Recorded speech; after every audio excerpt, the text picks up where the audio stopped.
This, ladies and gentlemen, is the last time. Finally, after so much fighting, they managed to corner the Demon King.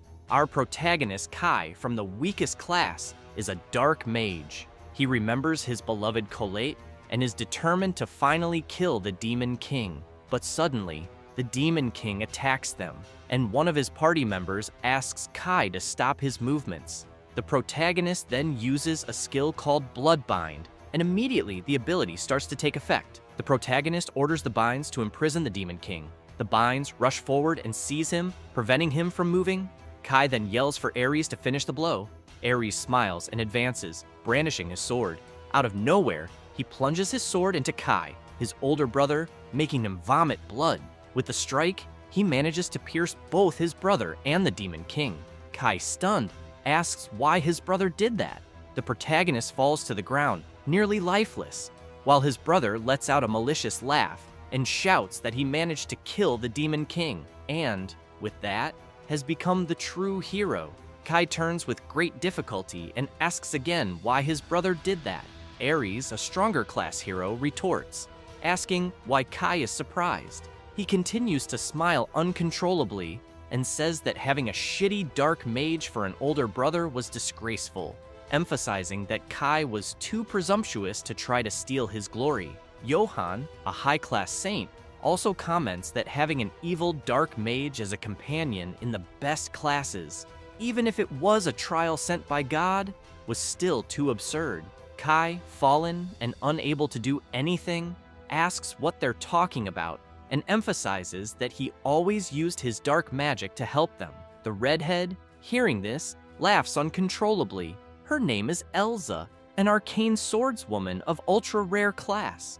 She points out that Kai was really damn presumptuous and that his class is horrendous. Kai, disappointed, thinks he worked hard for the past 5 years to get there, and now he was just one step away. He begins to remember the past. When they turned 15, everyone receives a special ability from God called a class. That day, Kai received the Dark Mage class, a class specialized in dark magic, hated for having more affinity with demons than with humans, being the weakest among all dark attribute classes. It is known by everyone as a failed class.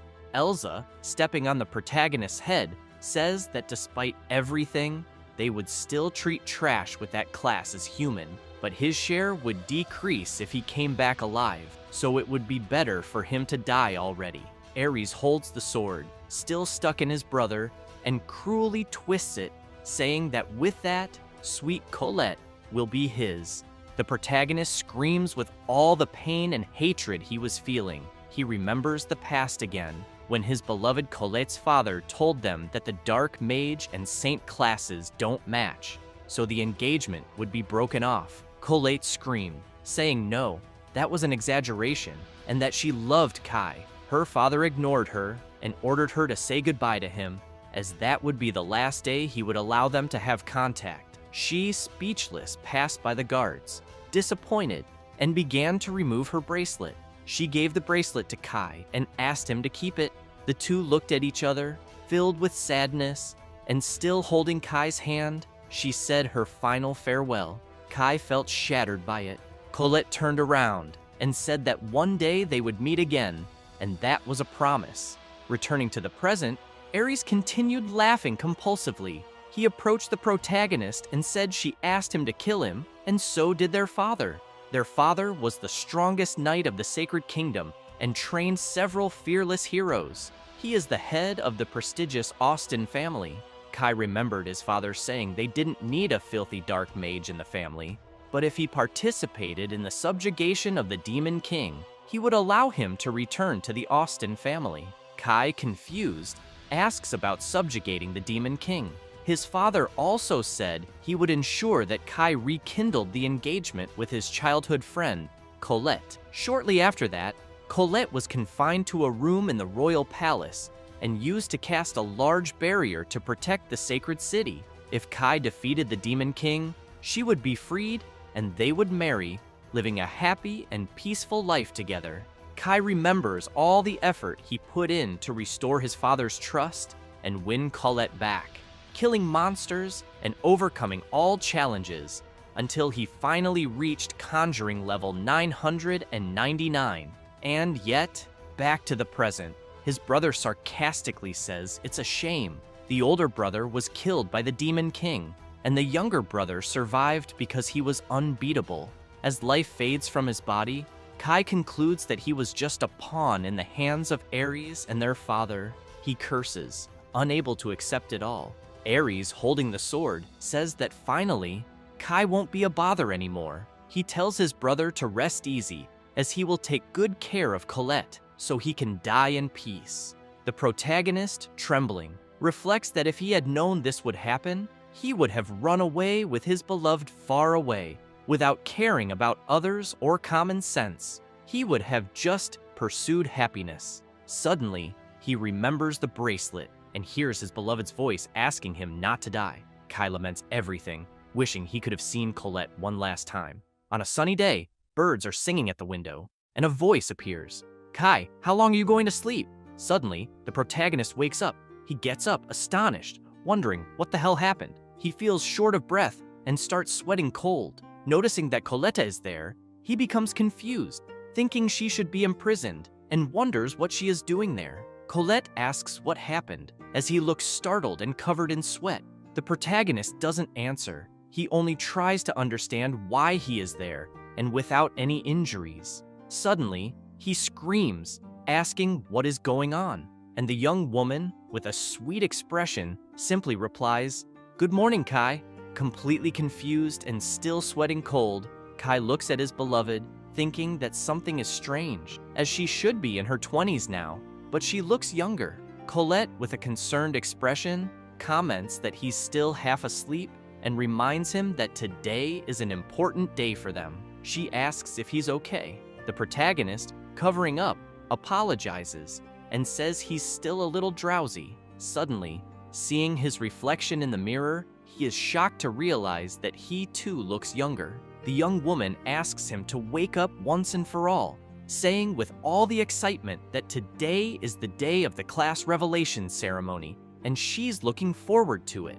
While Kai remains completely astonished, he asks if the ceremony is really today. Grabbing her shoulders, he asks what year it is, leaving her startled. Getting very close to her, he desperately asks if he is not yet a dark mage, leaving the young woman speechless.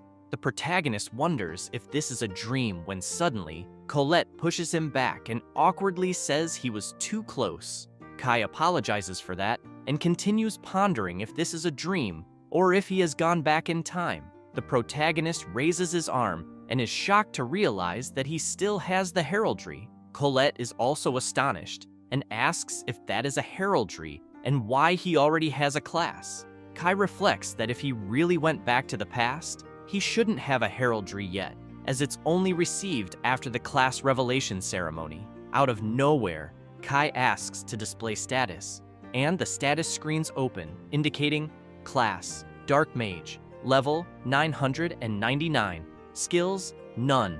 Kai concludes that his status remained the same as before his death. Suddenly, he notices the message, status locked, second entry. He is left speechless by that. The protagonist thinks that crazy things have been happening one after the other, and that there is only one thing he understands so far. At this very moment, he is in the past. He wonders if this is some kind of magic, but quickly changes his mind, as it's beyond any existing type of magic, and no one could do something like this, not even the Demon King. However, he remembers hearing Colette's voice before losing consciousness. Suddenly, Colette calls him back to reality, asking if he's okay since he seemed lost in thought. She asks again about the heraldry. Suddenly, the bracelet starts to slip off the bed, falling to the floor with a noise. Colette notices and quickly picks it up, saying she thought she had lost it, but it was there the whole time.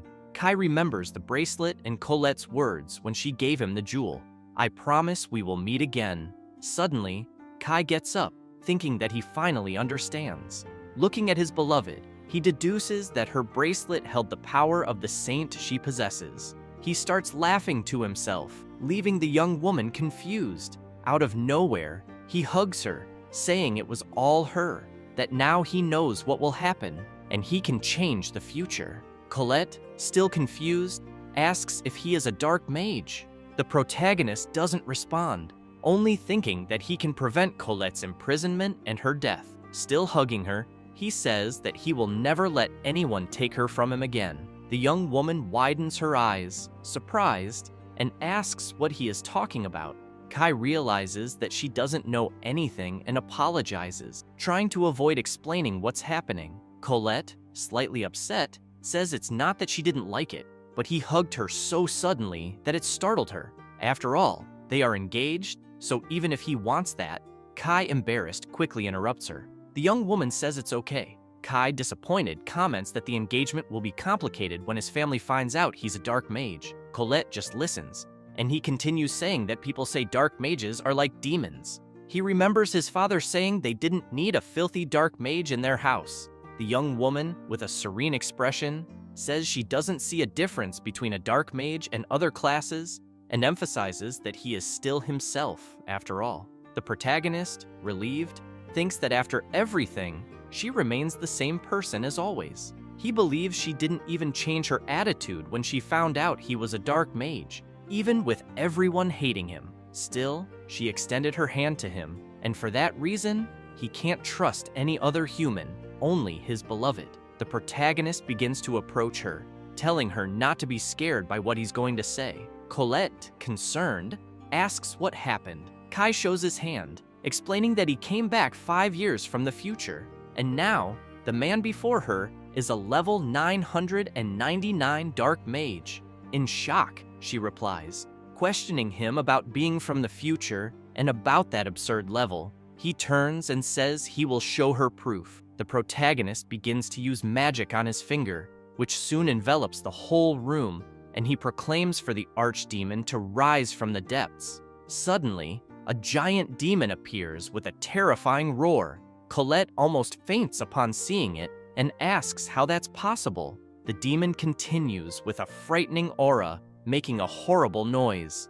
Kai, still casting the spell, explains that level 999 dark mages can make pacts with high-level demons like archdemons. He remembers that the pact he made for the first time is still active, which shows that he will be able to use all the dark magic he learned without difficulty. The most important thing, this proves his theory was correct. Looking at Colette, he thinks they dreamed of meeting again, and the dream came true. However, he needs to hurry because there's no more time, as the class revelation ceremony is today, and the Demon King is born today.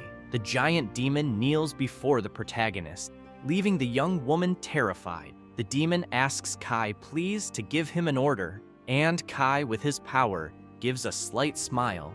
The protagonist, with magic at his fingertips, turns around and apologizes for scaring Colette, explaining that it was proof that he really is a level 999 dark mage. With a smile, she replies that yes, she believes him, and that she never doubted him, since he's not one to lie, but she admits that it scared her. Suddenly, Kai calls her, and taking her hands, he says that he's heard that not even 10 holy knights could defeat an archdemon. He also mentions that dark mages can't learn skills, but in return, they can master all types of magic and use many powerful spells. Colette finds it all incredible. The protagonist loses some of his excitement, and remembering his beloved in prison, he says she needs to listen carefully to what he has to say. She looks at him attentively. Kai explains that today she will receive the class of Saint, and Ares will receive the class of Hero.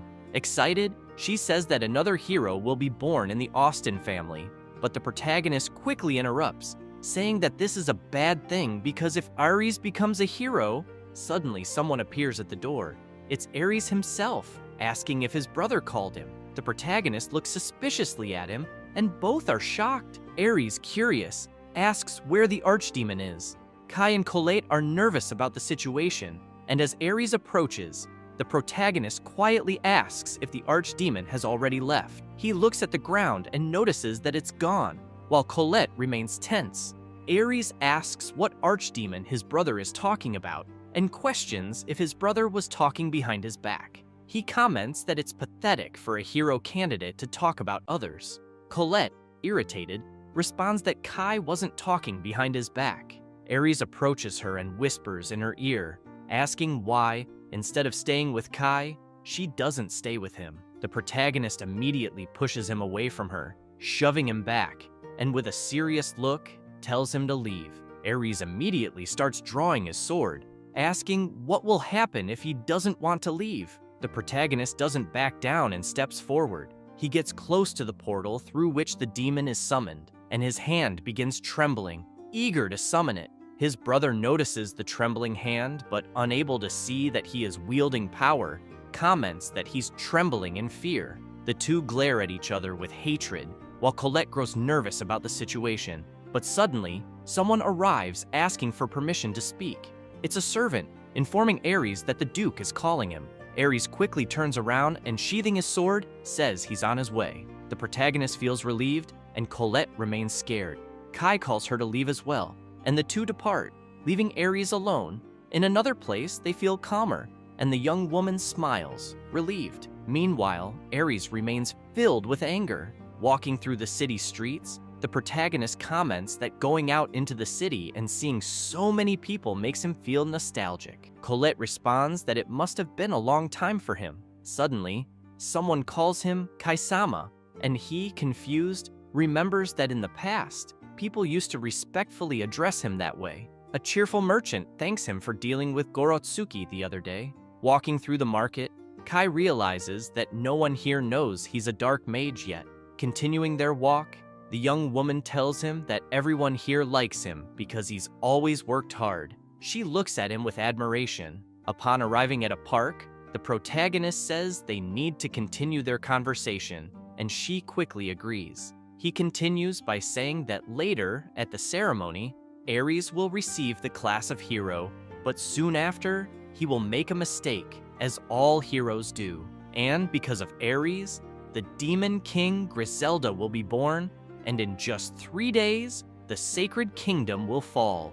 Colette can't believe what she's hearing, and the protagonist emphasizes that, to be precise, the kingdom will remain, but half of the people will die, and to protect what remains of the sacred city, a great barrier will be conjured. But to maintain the protection, she will be imprisoned in the royal palace.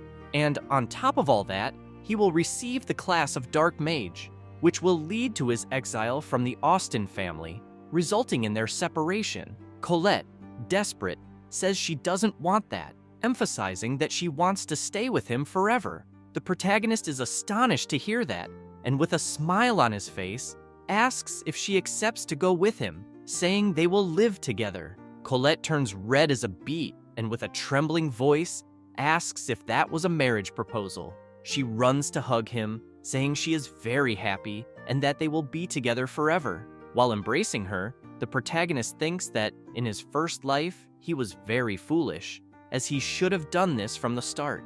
With a regretful look, he realizes that he should have given her that hug a long time ago. Sometime later, Colette is already mounted on a horse, and the protagonist asks her to hide in the village of Lacus for a while, as the chaos of the war won't reach there. She must arrive at the village within 3 days. Worried, she asks if he won't go with her. The protagonist bites his lips and says he needs to stop his brother Aries and prevent the birth of the Demon King. Colette says she understands because that's what is expected of her fiancé, always doing his best to protect others. She then departs, waving her hand and saying she'll be waiting for him. Kai, smiling, says he will resolve everything there and soon meet her, and closing his eyes, he says it's a promise. But he thinks that, in truth, his fiancé is wrong because he isn't doing it for the good of everyone, but for his own good. He will save Griselda from his brother Aries before she becomes the Demon King, and start a relationship with the demons, as their help will be essential to face his future pursuers. After all, he discovered that, in reality, the battle wasn't against the Demon King. He remembers Griselda, the Demon King, furious after finally finding the enemy of her friend Sasha, while the confused hero didn't even know what he had done, leaving Griselda even more enraged. The protagonist reflects that no one would have imagined that the bringer of peace, the hero, would cause the destruction of humanity, and If he manages to save Sasha, Griselda's friend, maybe he can prevent her from becoming the Demon King. With frightening and fully concentrated power, Kai says that now his rebellion against fate will begin. Sometime later, descending a dark staircase, Ares holds a whip in his hand, saying this is the last time he will ask. With her hands chained, a woman spits blood, which was already spreading across the floor. It was Griselda, completely wounded by Ares, who commands her, kill Kai. He looks directly into her eyes and orders again that she kill Kai. The young woman, even in that situation, doesn't back down and insults him, saying she doesn't take orders from filthy scum like him. Ares then whips her once more, saying that apparently she still hasn't learned what happens when she disobeys his orders. Griselda endures the blows firmly, and noticing her shackles, realizes they are for magical restraint. She says that if it weren't for them, Ares would already be dead. Ares begins to approach her again and calmly asks what she's going to do. He looks at her with superiority and steps closer, emphasizing that she is his slave and should know her place. Extremely irritated, he orders her once again to kill Kai at that moment, emphasizing that the prophecy says the hero will arise that day, and it will probably be his bastard brother. Ares remembers Khalit and Kai together, and comments that if Kai truly becomes a hero, Khalit will definitely marry him. Angry, he shouts that it would be absurd, and that he will not allow it, leaving the young woman frightened. He continues, saying that Khalit and the hero class must belong to him. Ares starts explaining that a hero possesses overwhelming fighting power, a light attribute chosen as the strongest by God, and being special is a hero's privilege. He can enter others' homes without permission, steal, break property, and everything classified as a hero's privilege is allowed by law. Enthralled by the idea, he asks if that isn't amazing, emphasizing that no one can oppose the only existence capable of defeating the Demon King. Excited, he continues commenting that if he becomes a hero, he can take any woman he wants. Imagining the women, he salivates, saying he really wants to be the hero. He remembers his brother and shouts that if he kills Kai, he will surely receive the hero class, and that was his last chance. Griselda listens to everything and responds that there is no honor in that, and calls him filthy for only thinking about the women he could get. Enraged, Ares slaps her hard and, humiliating her, asks if she knows why he bought her. Griselda, even in pain, responds, telling him not to underestimate her, for she is a proud vampire with the blood of the Demon King running through her veins, and she will not do what he wants, even if he kills her. Ares insults her again and says he spent all his money on her. Drawing his sword, he says that in that case, he'll do as she prefers. He raises the sword, preparing to strike, and says he's going to kill her while she screams in fear. She closes her eyes, awaiting the blow, as Ares tells her to regret her choice in the afterlife. Suddenly, another girl screams, begging him to stop and pleading for her friend's life, and Griselda, crying, is surprised to see that her friend Sasha had woken up, telling her to stay quiet. Sasha insists that she won't be silent, even if it's an order from Griselda-sama. She continues, saying she'll kill Kai in Griselda's place, so Ares could free her friend. Suddenly, Ares kicks her in the head and, stepping on her, asks if she's sure she'll go in Griselda's place. Mockingly, he says she's just a low-level demon, and Kai is the prodigy of the Austin family. Sasha is terrified upon seeing the sword, and suddenly, he strikes Sasha swiftly, making her scream in pain. Griselda, desperate, cries out for her friend and calls Ares a scoundrel. Ares hears this, surprised, and gives a wicked smile. He grabs Sasha by the chin and, with disdain, asks if that maid is important to her. He starts laughing, making Griselda feel powerless. He continues, saying that demons wanting to act like humans are a joke. Ares places his sword on Sasha's neck and starts commenting that his father used to do this kind of thing a lot. He makes a small cut on the young girl's neck, leaving her friend terrified. Spreading his arms, He says he'll give her one last chance, asking her to say she will obey Arisama's orders and admit that she's trash, but will be a faithful servant of Arisama.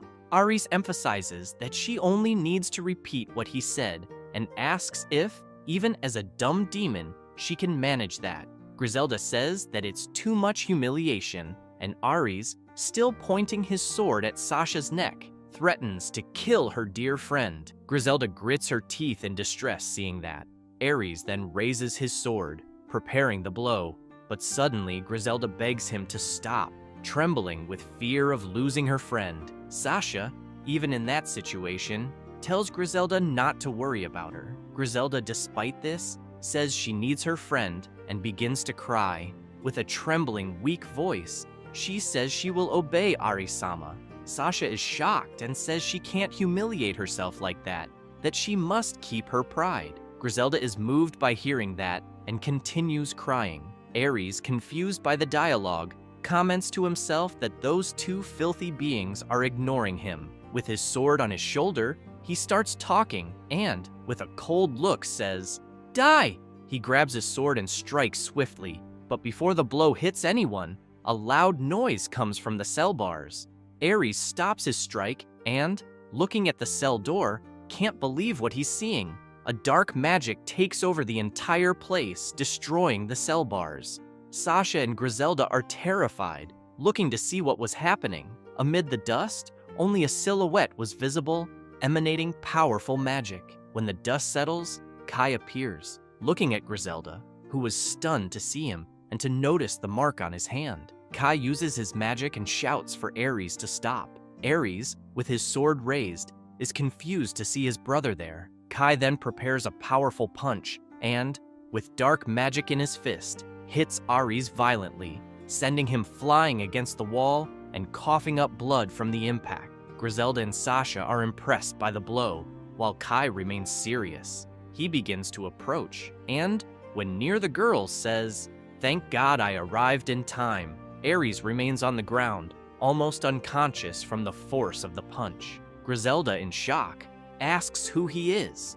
Kai notices her pointed ears and says that she's probably Griselda, asking if a little girl like her would really become the Demon King. Griselda, confused, wonders about this Demon King and asks what he's talking about. Looking at the other young woman, Kai asks if she, then, is Sasha. The young woman, nearly fainting, calls out for Griselda. The protagonist, seeing that, wonders how his brother could have done such a disgusting act. Griselda, still not understanding anything, asks Kai how he knows their names, but Kai immediately asks her to wait a bit. He raises his hand and proclaims a black healing magic. He casts the magic on Sasha, who immediately begins to heal. She closes her eyes, feeling the relief of the healing in her wounds. Griselda, in shock, exclaims that he healed all her wounds at once, and Kai, focused, says that he will also heal her wounds. Looking at her, Kai thinks that Griselda has always been his enemy, but the girl in front of him now is not the same Demon King who killed thousands of innocents. She's just a poor little girl who was made a slave. The protagonist then casts his healing magic on her, and she immediately begins to heal completely. Kai then casts the spell, Break Bonds, and all the shackles start to crumble. Griselda is astonished, as all her wounds have healed, and even the slavery magic had disappeared. Touching her face, she wonders how that was possible in just an instant. Soon, the two girls embrace, relieved to have escaped that situation, and, crying, the two shout that they are finally free.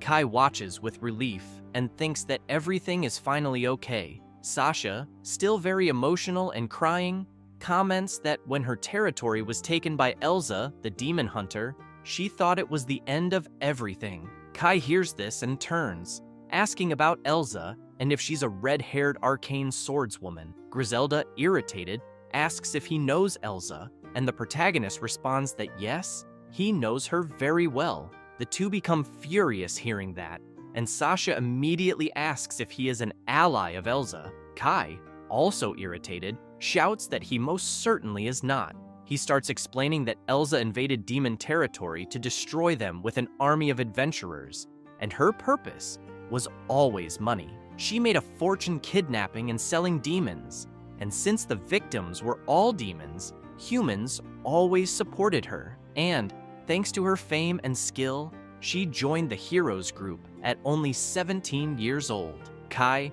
still irritated, says that just thinking about being her ally makes him want to vomit.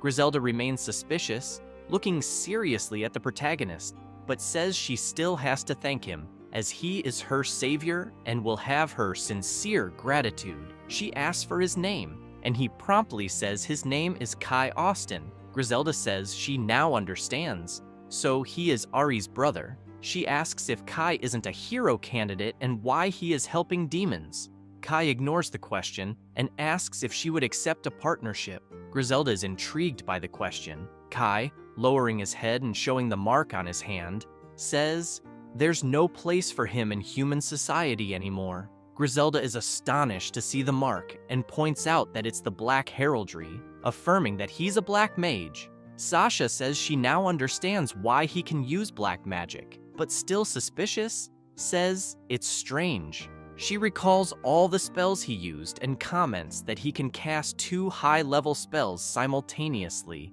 something that can't be achieved at his age. Griselda agrees, saying he's still suspicious, but he did save them. The protagonist, lost in thought, ponders his brother's actions.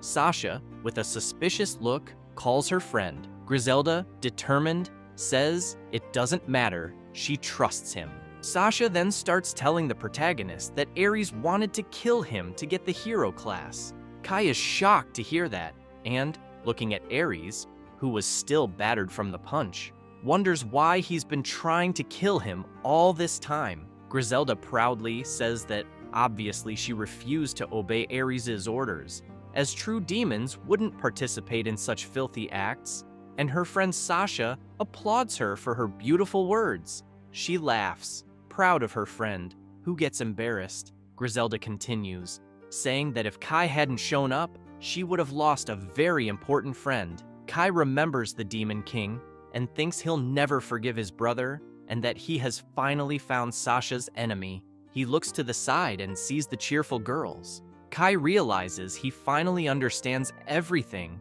because, in the other timeline, Ares killed Sasha and Griselda fell into despair, developing hatred against humanity, which led her to kill thousands of innocents. Standing in front of his brother, who is now on the verge of unconsciousness, Kai points out that it was all that scoundrel's fault. He looks at his brother, still sleeping like a baby, and begins casting a spell, thinking it's better to kill him now. He remembers the scene of his brother stabbing him in the back and telling him to stop being a nuisance, calling him trash, and laughing as he said he had a useless black mage as an older brother. Kai grows furious, recalling all of that. He also remembers his brother from when they were children, competing with him for Kolit's affection, while she innocently smiled. The protagonist thinks that if he kills Ares like this, his beloved will surely be disappointed. Suddenly, Griselda calls out to him, asking what he's doing. Kai closes his eyes and starts analyzing the situation, leaving Griselda intrigued. The three stand there in front of Ares, and suddenly the protagonist hits his own forehead, invoking a spell which confuses Griselda. Suddenly, a creature forms on the protagonist's forehead, and the creature starts moving, and out of nowhere enters Ares' mouth. Griselda and Sasha are astonished by this, and Sasha screams that the thing went into his mouth. Griselda asks if it was a curse, and the protagonist replies that she hit the nail on the head. Soon, the curse begins to take over Ares, and his face starts changing color. Griselda, curious, asks what kind of curse Kai used. Kai just watches his brother, who remains still, and says it's a curse that will turn his life into a living hell. Sasha asks about turning Ares' life into hell, and the protagonist quickly replies that she'll understand soon enough. The curse continues to take over Ares, and Griselda approaches him to get a closer look. She is impressed by the curse and says it is splendid. Sasha, a bit nervous, comments that not even demons have mastered that kind of dark magic, and that this Kai is becoming more and more suspicious. Kai feels a bit awkward and starts sweating, unable to explain himself. Suddenly, he begins to notice the girls, and when he sees Griselda's short dress and the low neckline of Sasha's large chest, he blushes and says they need some clothes. Both of them get embarrassed and start turning red as well.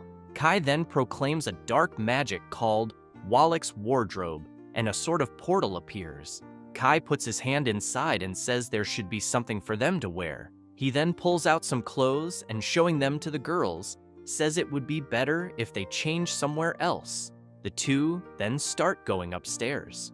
Once in a room, Griselda, with her arms raised, tells Sasha she can dress herself, and Sasha asks Kai to please wait in another room. The protagonist feels embarrassed and tells them to relax, as he won't look at anything. He turns his back and starts thinking that it's almost noon, and soon his brother will receive the hero class, and all the damage he's taken will be completely healed thanks to the hero class, except for the curse he cast. Kai begins to walk, thinking that the real problem will actually be the sacred sword. Soon, Griselda calls him, and he promptly looks. She is delighted with the dress and feels great wearing it. Gratefully, she says it's the first time she's worn something like that, and Kai, smiling, responds that she looks beautiful. She immediately blushes and shyly thanks him for the compliment. Sasha soon appears and, disappointed, says she can't believe Kai made Griselda wear a maid's outfit.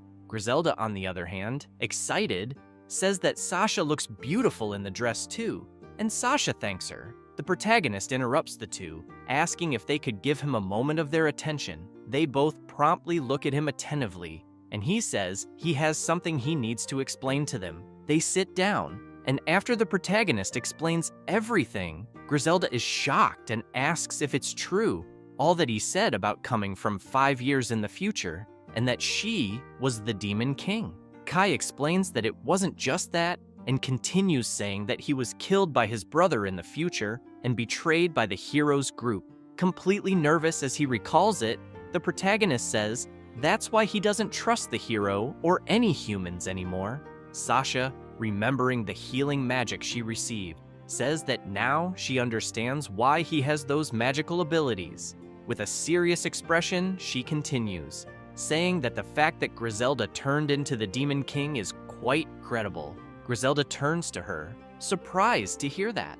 With a confident smile, Griselda says that if Kai were trying to trap them, he probably would have come up with a better lie, and besides, he saved them in the first place. Kai feels embarrassed by this, and Griselda continues, asking what he's going to do now. With determination in his eyes, Kai says that now he will destroy Elsa. Griselda is astonished to hear this, and quickly asks if it's true.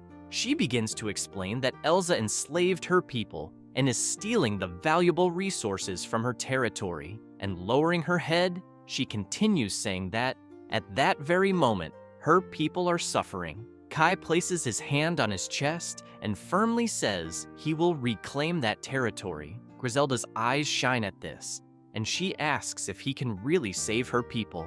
Kai simply nods in agreement. She starts crying with relief and, barely able to speak, says she's so happy because she will be able to honor her late father. Sasha, also crying, agrees with her friend. Kai, with clenched fists, asks if, in return, they can allow him and Khalid to live there, explaining that Khalid is his fiancé. Griselda appears somewhat disappointed and comments that now she understands what he meant when he asked for a partnership, adding that if it's just that, they can live there peacefully. Kai mentions that Khalid will receive the Saint class today. Griselda can't believe what she hears and responds that if he runs off with the Saint, the Sacred Kingdom will send an army after him. Kai retorts that he will handle it alone, and, in the future, if the Sacred Kingdom attacks them, he will...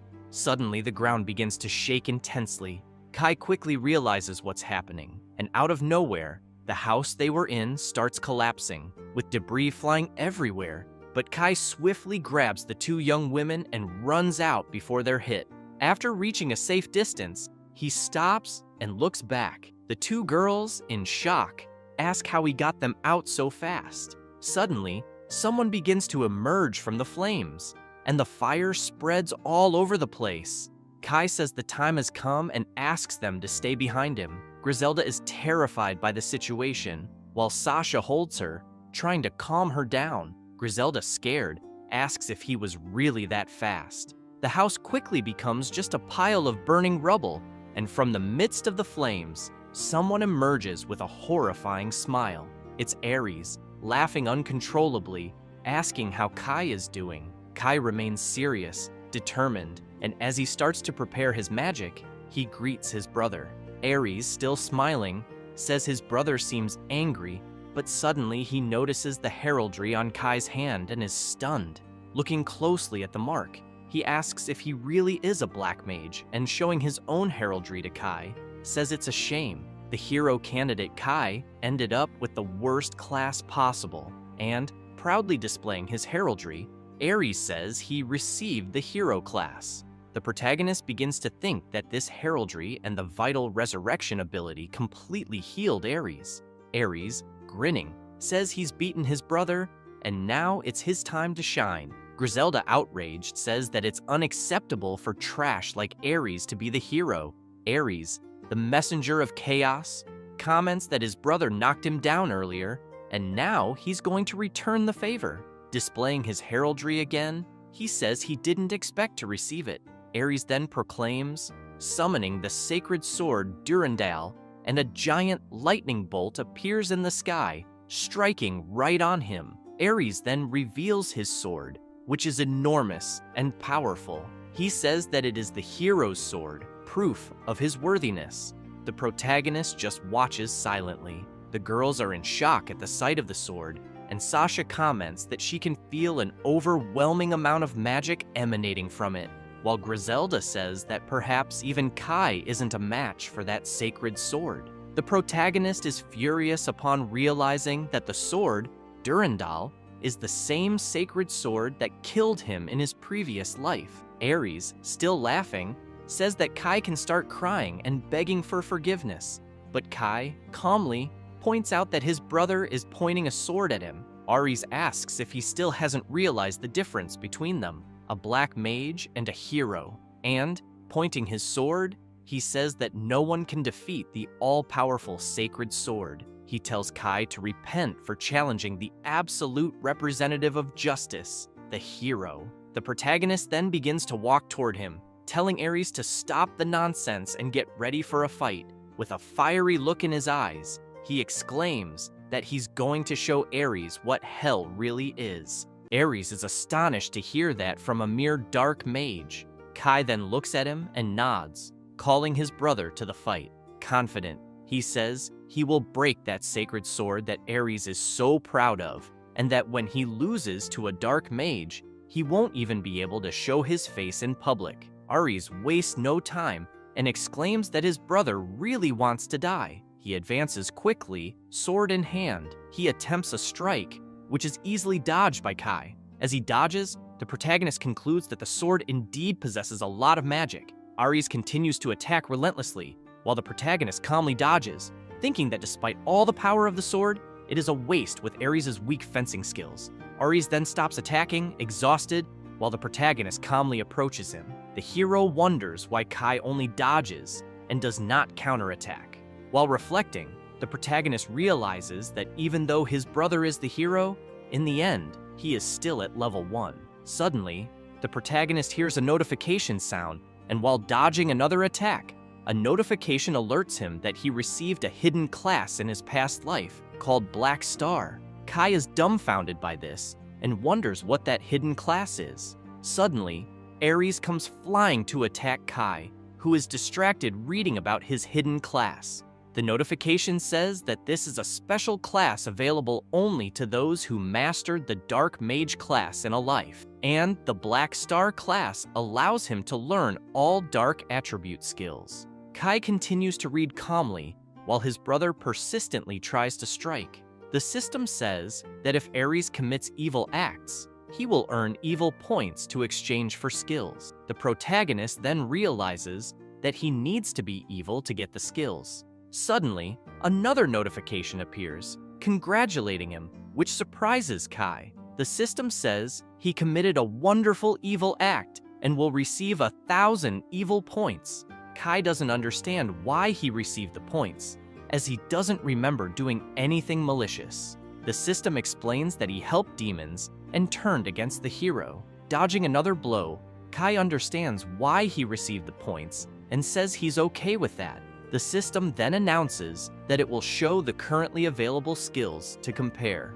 In the skill menu, summoning the demonic sword costs 1,000 points, Deathbearer costs 500, Shadow Clone 300, Dark Mind 100, Wave of Darkness 100 points, Blood Violence also costs 100, and Life Absorption also 100.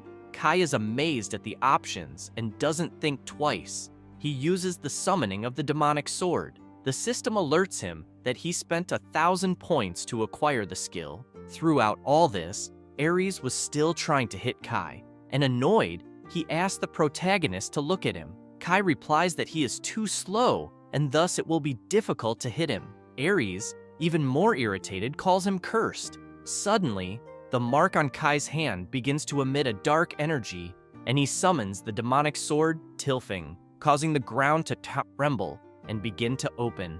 Out of nowhere, a sword emerges from the crack in the ground with an absurd dark energy, leaving Ares in shock. The protagonist picks up the sword and reflects that now he understands why that sword is the favorite of the Demon King Griselda. He remembers that that sword scales the user's attack based on his dark magic, being the perfect weapon for him, who is a dark mage at level 999. Ares, frightened by all that power in front of him, with a trembling voice, asks what evil sword that was. Kai lifts his sword and looks at it closely, realizing it is absorbing his magic. The sword begins to emit a terrifying magic, and the protagonist concludes that this sword is indeed greedy. Griselda and Sasha are in shock watching this, and Griselda says that it is certainly the demonic sword of her father. Ares, scared out of his wits, wonders about that demonic sword. Kai then moves his sword from side to side quickly, leaving Ares even more confused. He, smiling, asks what the protagonist is trying to attack. With just that movement, Kai cut absolutely everything in the path of his sword, and Ares, turning around, notices that everything behind him has been destroyed. Kai, looking at the sword, says he still doesn't know how to control all its strength. Ares, astonished by all that power, begins to scream, asking what that was and what ability it was. The protagonist, looking attentively at the sword, thinks that, in fact, the sword is converting his magic into destructive power. Out of nowhere, Ares, who is scared, begins to laugh, and chuckling, says that Kai had scared him for a moment. He asks if Kai had forgotten the strength of the attributes. He explains that the attribute of the sacred sword is light, and of the demonic sword is darkness. And when a light attribute fights against darkness, its power doubles. Ares then prepares for combat and, pointing his sword, says that there is the proof as the light attribute of his sword, Durandal, is becoming increasingly intense. Kai thinks that the sacred sword is really very powerful. Ares, confident, says he will show his brother the true power of the sacred sword. The sacred sword emits a thunderous energy, shining intensely. Kai is not intimidated and calls his brother to the fight. Ares, furious, yells for his brother to die and launches the attack using the final cut skill. Suddenly, a huge energy begins to move towards the protagonist. Sasha covers her eyes with the intensity of the glow, while Griselda is astonished by the gigantic amount of magical power and asks Kai to dodge it. The energy comes inches from Kai, and only a huge explosion is seen. When the dust settles, only the damage on the ground is seen, leaving Sasha and Griselda apprehensive about Kai. Ares sighs in relief and starts to laugh, saying that not even a piece of his brother remains to tell the story. He continues saying that from today on, this will be his era and everything will be his. Money, status, honor, and everything else. Licking his lips, he says that the women will also be his, including the wonderful Colette. Griselda falls to her knees, shaken, saying that Kai cannot have died like that. Ares looks at her and says that, by the way, they should be running at that moment. Sasha also kneels and hugs her friend, while Aries says that now it's their turn. Suddenly, Kai appears out of nowhere, thinking he was waiting for that moment. With blood in his eyes, he asks if his brother really thought he had already won. Aries almost has a heart attack, unable to believe what he is seeing.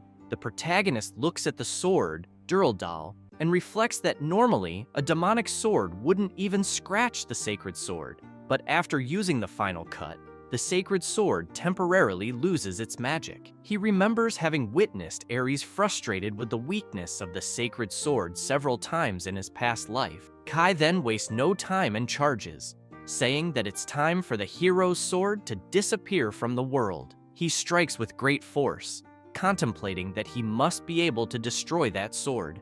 Ares manages to block the strike, but with the impact, his sword begins to crack and breaks. Ares, flying with the impact of the blow, wonders how that was possible. He then falls to the ground so hard that he spits blood with the blow. Kai takes a deep breath and says that now he understands why it is called a demonic sword, as the amount of magic it consumes is absurd, and with that, he can only use it for a maximum of 15 minutes. The protagonist reflects that if he had used it at level 1, he would have killed himself instantly. He realizes that the hidden class Black Star he gained in this second life will be quite problematic. Suddenly, a notification sounds, and the system congratulates him for having destroyed the sacred sword and defeated the hero. The system alerts that he will receive 3,000 evil points. The two girls feel relieved with Kai's victory. Griselda screams happily that he is alive and has managed to defeat that guy. The protagonist looks at them and smiles, picking up his sword. The three go to where Ares, who remains motionless lying on the ground, and Kai comments that he is still breathing. Griselda looks confused at the hero and asks if he will not wake up anytime soon. She thinks they don't need to worry, as his vital revitalization can only be used once a day. Suddenly, the curse that Kai had placed on his brother begins to activate. Griselda, excited, screams, warning the others.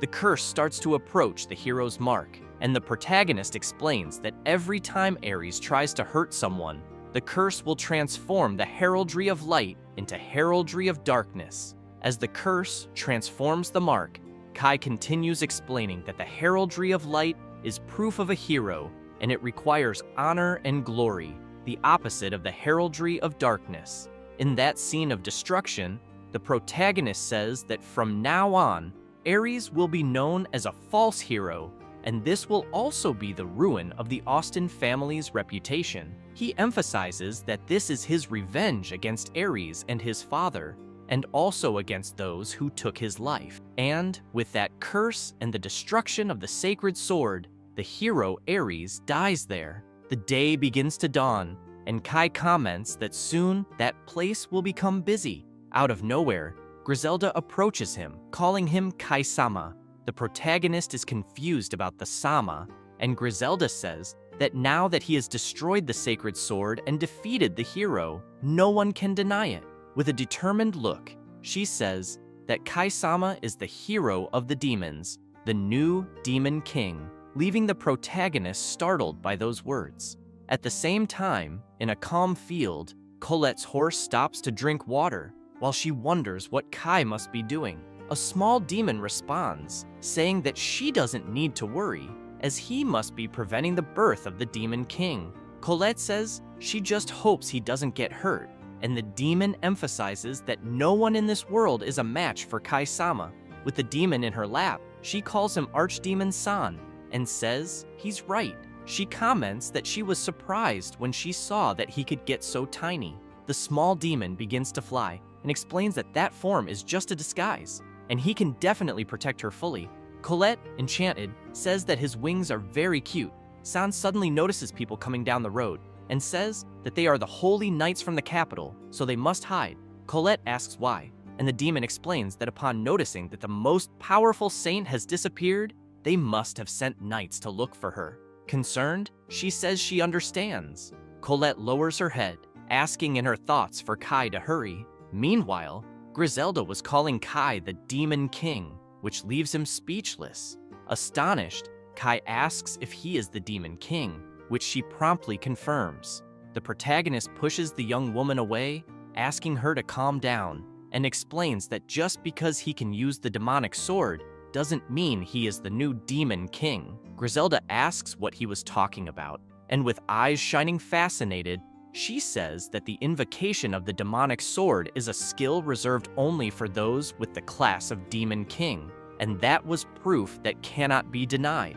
Sasha, seriously, confirms and emphasizes that he was able to destroy the sacred sword and defeat the hero, which are feats that only the all-powerful Demon King can accomplish, and therefore, Kai-sama has earned the right to receive the title of the most powerful Demon King in history. Kai looks at the young women in front of him and reflects that now he has a problem, as apparently both think he is the Demon King. Kai starts to reflect on the matter and thinks that, in fact, the demons would accept him more easily this way. He thinks that this is a good idea. Griselda interrupts his thoughts, exclaiming that now that they know he is the Demon King, there's one thing left to do: sign a demonic subordination pact. The protagonist remains silent, looking like he didn't understand a word, and Griselda questions if he doesn't know what that means. She explains that the subordination pact is a special ability of the Demon King, and those who adhere to the pact gain special classes from the Demon King and have their power immensely increased. She continues saying that, in exchange, the demons swear absolute loyalty to the Demon King. Kai exclaims "open status," and 3 screens appear in front of him. Looking at the screens, he says that apparently he doesn't have that subordination ability. Tinkering with the system, he notices that the abilities he can purchase have increased, and he finally finds the demonic subordination pact, with the condition for its use being the destruction of the hero's sword, which he has already accomplished in the previous battle. Kai then looks at the new classes that this pact can grant. The first class is that of a Demon Captain, which increases attack power by 20% and can provide 1 ability. The Demon Captain class can only be given to 16 people. The second class is that of a Demon General, which increases all stats by 50% and can provide 2 abilities. This class can be given to 8 people. The third class is called 4 Celestial Kings. It increases all stats by 100% and can provide 3 abilities, but this class can only be given to 4 people. Kai thinks that he finally understood why the leader of the Demon King's army had such extraordinary strength. It was all because of the subordination pact. Other system screens appear, and one of them says that as a result of the signing of the subordination pact between the 2 parties, the class will be transferred. The class can also be removed if the pact is destroyed. The system also makes a note that death will come to those who rebel against the Demon King. Kai becomes apprehensive after reading about this death for traitors and asks if that pact is really serious. Griselda responds affirmatively and says she will swear loyalty to the new Demon King, as that was her father's will. She opens her arms, contemplating that Kai is a good person and that she has no doubts about it. Kai closes his eyes, saying he understands. Determined, he asks if they agree. The 2 young women kneel, saying it would be an honor.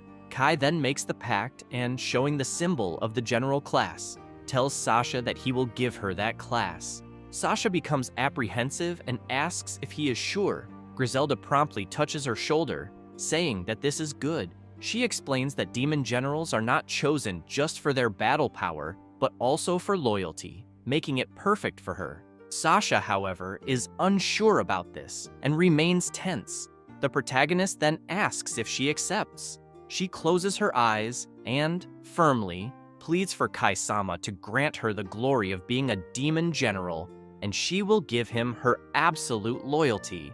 Kai then says, so be it. He extends his hand, transferring the demon general class to her. Soon the mark begins to appear on her hand, and an immense power begins to take over her entire body, making her say she is overflowing. Griselda is impressed with so much power emanating from her friend. Kai is also amazed and thinks it's incredible that with that, she has become a demon general. Griselda, with a determined look, asks the protagonist to also give her strength to protect the demons and grant her the glorious Celestial King class, swearing loyalty to him. The protagonist looks at the young woman kneeling with that focused gaze and thinks that Griselda is different, for even if he does not give her a class, she certainly has the potential to become a demon king, and he can expect great deeds from her. Looking at his hand, he reflects that he never imagined that he would make a subordination pact with the Demon King one day. He then extends his hand over Griselda's head and proclaims that he gives her the Celestial King class. Suddenly, a terrifyingly huge dark energy forms, visible from afar. Kai and Sasha are stunned watching it, making Kai feel a chill. Griselda's entire body is taken over by an absurd magic, filling the environment with so much power, causing the young woman to tremble. Sasha then shouts for her friend, worried, but Griselda jumps for joy, saying they did it, and now part of the great power of Kai-sama is inside her, making her one of the 4 Celestial Kings. The protagonist just observes admiringly, thinking that this is expected of the Demon King Griselda. Sasha gets excited and congratulates her friend, who responds proudly that they managed to escape the hero and even became servants of Kai-sama. Sasha seems a bit upset and comments that she also hopes to be useful. Griselda promptly shouts that yes, and stresses that they will become even more powerful and will build a new world of demons with the protagonist. Kai watches the scene and concludes relieved that he managed to defeat Ares, and now the Demon King is his companion. Suddenly, he notices something. A troop was approaching in his direction, and at the forefront was his father with a furious look.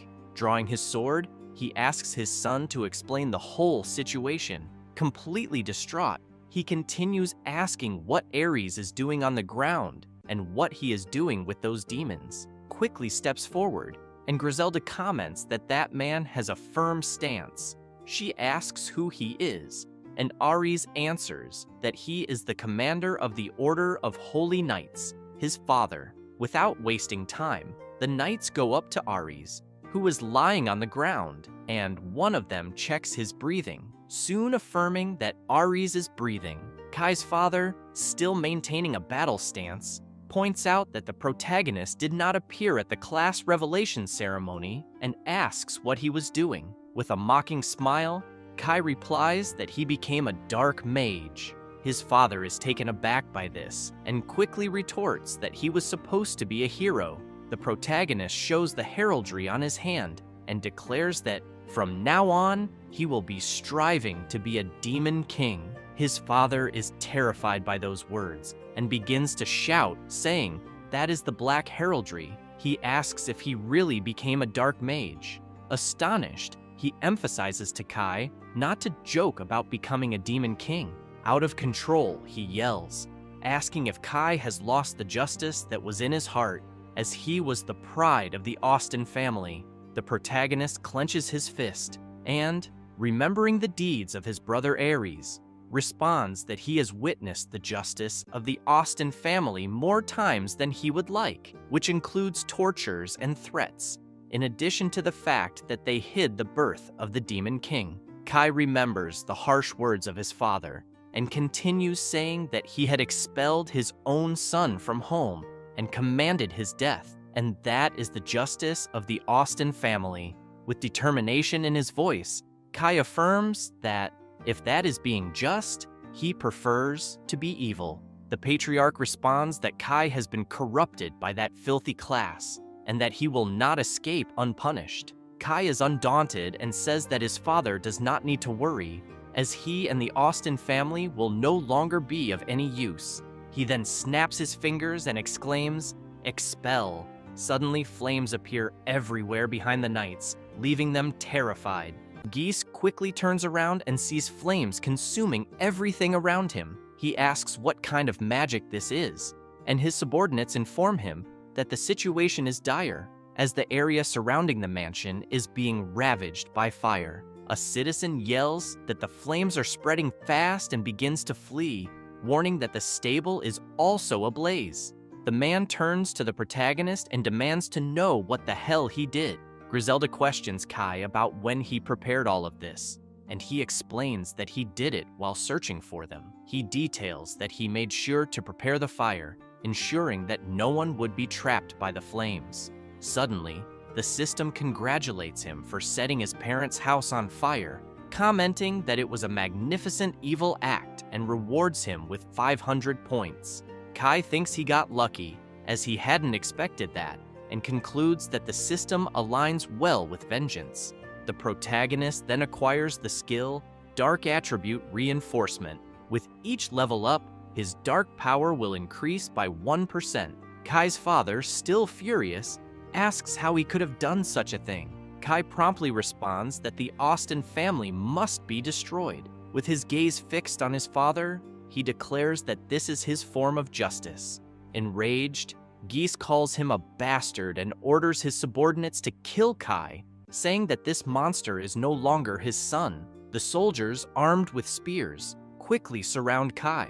They start attacking the protagonist, who cuts through them as if they were nothing, leaving only a trail behind. He looks back and orders the soldiers to sleep. Suddenly, his father charges at him with hatred in his eyes and sword in hand. He shouts at Kai not to get cocky, as those were just disposable pawns. Kai quickly summons his sword, Thilfing, and challenges his father to a fight. The sword materializes in the protagonist's hand, and the two clash their blades, bravely testing their strength. Geese is astonished by the power of his son's sword, while Kai remains steadfast. Suddenly, his father pulls his sword back, but as he prepares a new strike, he realizes Kai is already poised for another attack. Kai strikes fiercely with his sword, brutally severing his father's arm. The man, in disbelief, screams as he sees his arm fall to the ground. He collapses, while one of his knights runs to him, concerned, holding the commander's sword. Geese wonders if the sword wielded by his son is truly the demon sword, and contemplates that his son has abandoned any trace of humanity. The man then grabs the sword with his other hand and drives it into the ground, attempting to use knightly healing, claiming this skill would restore his arm. However, he soon realizes that the ability has no effect, leaving him terrified. Kai calmly explains that the Eternal Blood skill is a magic that prevents any form of healing. He recalls that it's a high-level magic that only level 850 black mages can learn, and that he cast it the moment he cut his father. He tells his father that not even a saint could heal him. The protagonist looks at his father kneeling on the ground and states that he stopped the bleeding as a final act of mercy. Furious, his father retorts that Kai had just received that class and questions how he could cast such magic. Kai ignores the question and says that a warrior who has lost his dominant arm is as useless as a $3 bill. With a hollow gaze, Kai declares that his father's justice has no more power. Writhing in pain, Geese asks how Kai could do this to his own father. The protagonist recalls when he was forcibly separated from his beloved and the moment of his death in the future, when Ares revealed that his father had ordered his execution. Kai closes his eyes and exclaims that his father ordered his death in the past. Geese, confused, asks what his son is talking about. Suddenly, the system congratulates him again, explaining that Kai had left his father wounded beyond any healing, and for that, he received another 500 points. Meanwhile, Geese looks at his son Ares, who is still lying on the ground, and a wicked smile forms on his face as he thinks he finally understands. And, still gazing at Ares, he realizes that Ares is the hero, not Kai. The man shouts that Ares will surely be blessed with the hero title, as St. Johann's prophecy is absolute. The protagonist merely watches the scene in silence. His father starts to laugh and yells for them to heal Ares, as, together with the hero, they can surely defeat that evil dark mage. A soldier approaches Ares, but, terrified, points to his body. Geese turns around, asking what's wrong, and is completely paralyzed upon noticing that Ares also bears a dark heraldry. He cannot comprehend how this is possible, since Johann's prophecy was supposed to be infallible. The The protagonist, observing this, thinks that his father is partially correct, and that Saint Johann's prophecy indeed did not fail, for Aries received the hero class. However, due to the curse Kai cast on his brother, the light heraldry is being masked by the Dark One. The Prota then reflects that Johann is the greatest threat to his plan. He remembers the prophet saying that having an evil dark mage among the best classes, even if it was a trial sent by God, was still an absurdity. Kai considers that Johann's unique prophecy skill allows him to see fragments of the future every 7 days. Thus, he needs to get rid of the prophet as soon as possible. Kai snaps back to reality and, looking at his father, asks if he will also cast Aries out. He points out that all his father's efforts resulted in demonic classes, and that this marks the end of the esteemed Austen family. Outraged, his father screams that this would never happen, that it could only be a nightmare. On his knees, head bowed, he wonders what will become of the glory of the Austen family now. One of his soldiers asks what they should do with Aries, inquiring if he should cast a recovery spell. Guy screams that it's not necessary and calls Aries filthy. He exclaims that the Austen family does not need dark classes and would rather see him dead. The protagonist looks at Aries and thinks his father is a fool, since Aries is, in fact, a hero of light who will now lose his noble status. Kai concludes that he has finally completed his first objective and that his mission here is over. He bids farewell to his father, turns his back, and starts to walk away. With a choked voice, the Prota's father asks if Kai will really side with the demons, for he is the eldest of the Austen family. Kai immediately replies yes, leaving his father stunned. Remembering the moment of his death in the past, Kai concludes by stating that, indeed, he will join the demons. He recalls Colette and concludes that she is the only human he can trust. The Prota then approaches Griselda and Sasha, calling them to leave. The two look at Kai with admiration, and he reflects that they have shown him that even demons have hearts. He considers them radiant, especially for someone like him who has experienced the worst side of humanity. Kai glances once more at his father, who remains on his knees despairing, and says goodbye. Kai and the girls then leave the mansion, and as they pass through the gate, a guard asks Kai what happened inside. The protagonist tells the guard to inform his father that he doesn't need to watch him leave. The guard tries to ask what's going on, but before he can finish his sentence, Kai looks at him firmly and states that he will kill anyone his father sends after him. The guard is left in shock upon hearing this, while Kai says he's counting on him.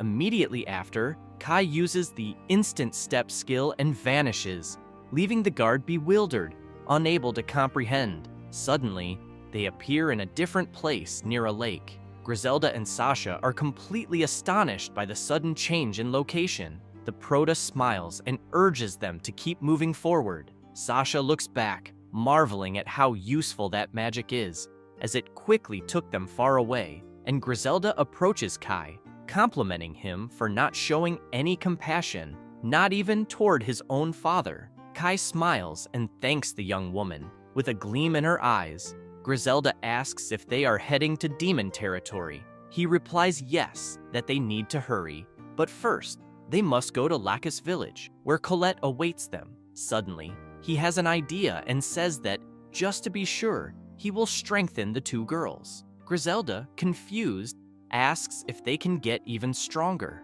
Kai then extends his hand and begins using his magic, saying he will lend them the level 10 dark attribute enhancement.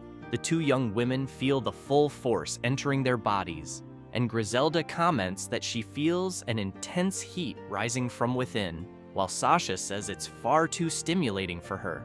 Looking at Griselda, Kai reflects that this is one of the abilities of the Subordination Pact, which allows him to lend abilities to his subordinates. He observes Sasha, who is absorbing the power, and concludes that the abilities he lends do not disappear from his list. Rather, they are being shared. Sasha then collapses to her knees, exhausted, and thanks the Prota, while Griselda can barely stand. Seeing this, Kai apologizes and suggests that they should rest a bit. The two young women were worn out.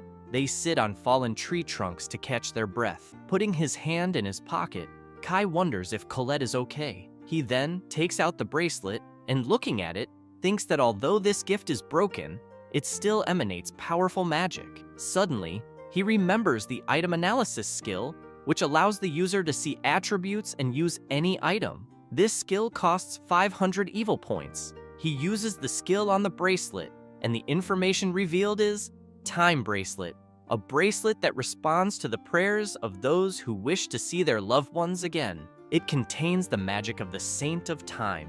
This item has already lost its time control magic, increases the wearer's magical defense by 5%. Kai then understands that, just as he suspected, it was thanks to the bracelet's power that he was granted a second chance. He remembers when Colette gave him the bracelet, and with tears in her eyes, she said they would meet again. The Prota grips the object tightly and thinks that the Austen family and everyone who separated them have been destroyed, and now the future will change. Kai then ponders about the Saint of Time and wonders if Colette has a hidden class, just like him, for she was not just a saint. Regardless, he needs to reunite with Colette as soon as possible. Suddenly, Griselda interrupts his thoughts, asking if there's a problem. Kai responds that everything is fine and that they can move forward cautiously. With determination, he silently asks Colette to wait for him. Elsewhere, a servant reveals information to his superior. The mysterious man thanks him for the information and praises him for his good work. This man is Prophet Johann, who with a wicked smile declares that he has finally found the Saint of Time. Sometime later, in a small village, several people are tied up while the prophet's subordinates interrogate them. Soon, several of them approach a bound man, and seeing a sword approaching, the poor man begins to tremble with fear. Then, Johann says that he has already triangulated the location of the Saint Colette, so there will be no need to interrogate them any further. He thanks everyone in the town for their cooperation. Johann then asks one of his subordinates to use the forgetting magic on them before releasing them, which he promptly agrees to, while the bound men become scared, asking about the forgetting magic. One of them, screaming, says that this magic is dangerous, as he heard it drives people insane. Johann, losing patience, says that the man is quite stubborn, and if he insists on resisting so much, he will make an exception for him. He then orders his subordinates to obliterate the man and asks if anyone else wishes to oppose the forgetting magic, causing all the other men to fall silent. After no one objects, the prophet smiles and says that it's a good thing it was only one person. Moments later, only screams can be heard, scaring the birds in the area. Meanwhile, Colette runs through the forest, fleeing from the prophet's men, and despite being exhausted, she continues without looking back. At the same time, Johann, raising his arm, says that this is the will of the Pope and welcomes the saint, for by receiving her, they will be saved. However, the only thing on his mind is his own salvation, as he doesn't care about demons or the demon king, only desiring the power of the second loop of the saint, reflecting that the time of the saint is the only thing that makes this possible, and she should not think she will escape the prophecy. Meanwhile, she keeps running tirelessly. Then, one of the church warriors asks the prophet why the saint is fleeing from them, and he replies that this is strange,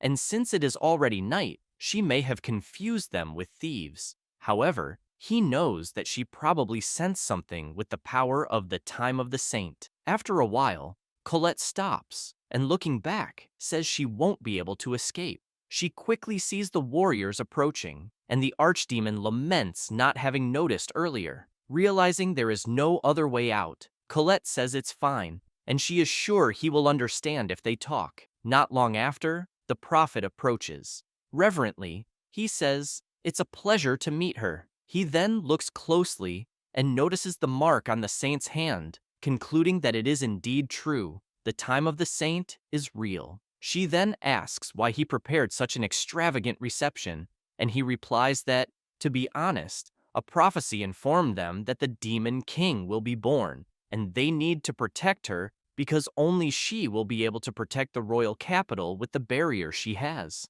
Colette is stunned to hear this, and before she can say anything, Johann says that this is her duty. Still with her fist clenched, she says he shouldn't worry about it, because the birth of the Demon King was prevented by the true hero, Kai. Upon hearing this, Johan is shocked. She continues, asking if it wasn't prophesied that the Demon King would be born today and half the population would be killed, arguing that since this hasn't happened yet, it must have been Kai who prevented it. Hearing all this, Johan is intrigued and asks how she knows about his prophecy. The saint then responds that Kai told her, and even though the prophet doesn't believe it, Kai returned from 5 years in the future, and on that day, he saved countless lives, so he is the true hero. Johan is even more surprised by these words and bursts into laughter, asking what happened and saying that now he understands, affirming that he is witnessing living proof of the second loop.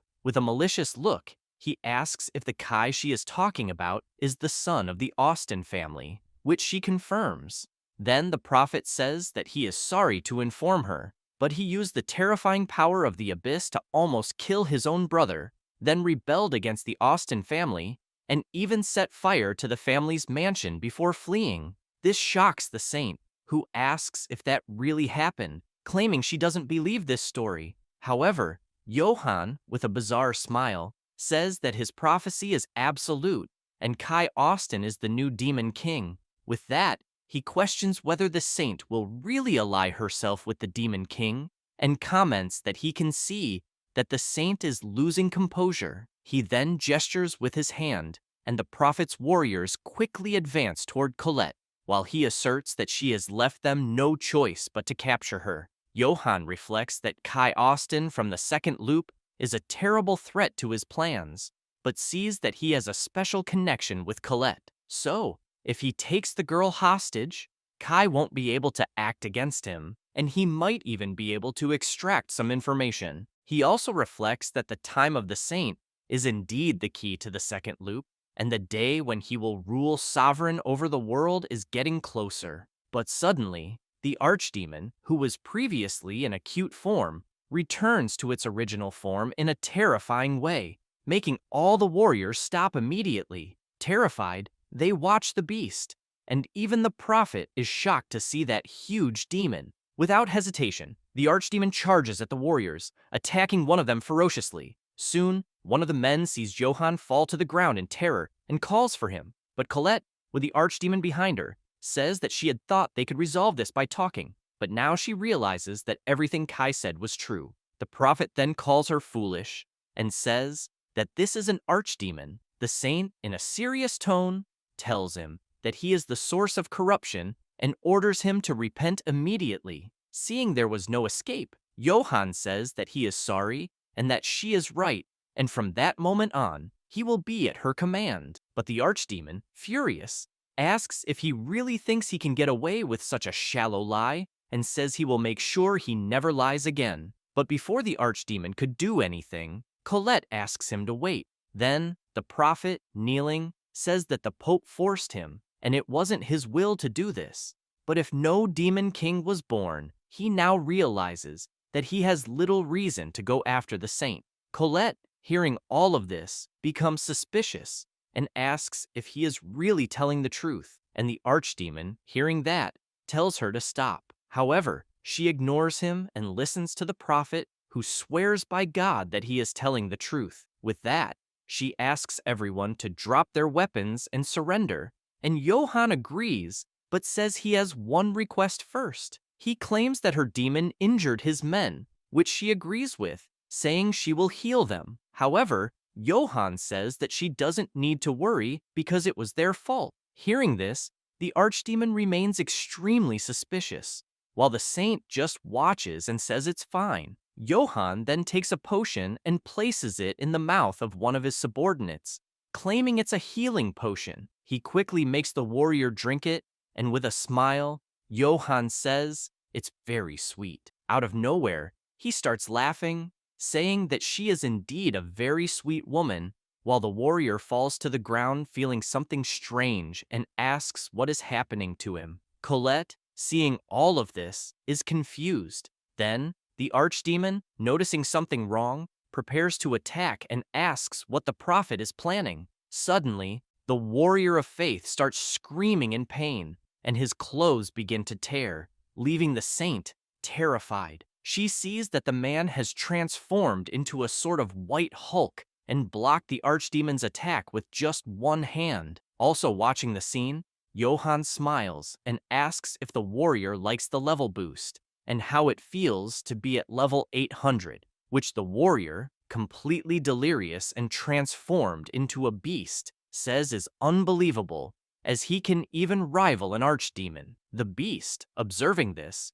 comments that he really had a card up his sleeve. Then, it starts preparing magic with its other hand, saying that he should not be underestimated. As the battle intensifies, the prophet notices that the saint is defenseless, so he takes advantage of the moment and starts using magic, saying that now he will need to hurt her to prevent her from escaping. Then, subtly, he uses the miracle of light, holy arrow, attacking Colette, who can do nothing but watch the attack rapidly approaching, and, realizing she won't be able to dodge the holy arrow, she tries to defend herself using her arm. While using the magic, Johann smiles maliciously. However, before she is hit, the archdemon steps in front of the saint and is struck by the magic. Colette, seeing this action, is devastated and worried, while the demon screams in pain from the powerful attack. The prophet's men are also astonished by the scene,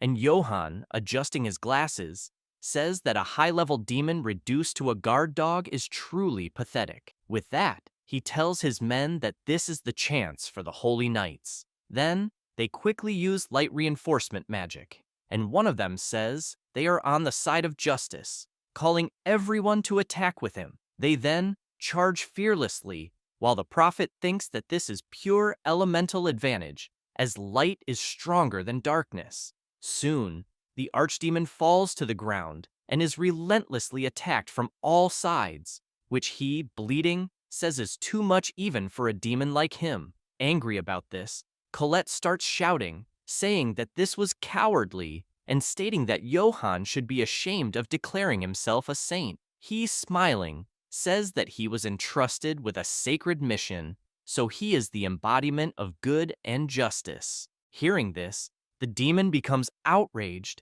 commenting that humans are filthy, but soon falls to the ground again due to the blows, unable to react, as he takes more extremely powerful attacks. He asks Colette to flee. Moments later, he is completely obliterated, leaving the girl paralyzed, unable to believe what she is seeing. But soon, the White Hulk, with a sword in hand, says that it's finally over. However, he feels something strange again, and his veins begin to bulge until suddenly, they all begin to burst, making him look like a ketchup packet being popped. Suffering, he kneels desperately in pain and says that it hurts so much. Then, he screams for Johann to save him. However, the prophet, with disdain, tells him to stay away and calls him a filthy being. This makes him even more terrified, thinking that this would be his end, until suddenly, the saint places her hands on his arm and, staring him in the eyes, begins to heal him, saying that she will not abandon him and will heal him immediately. With these words,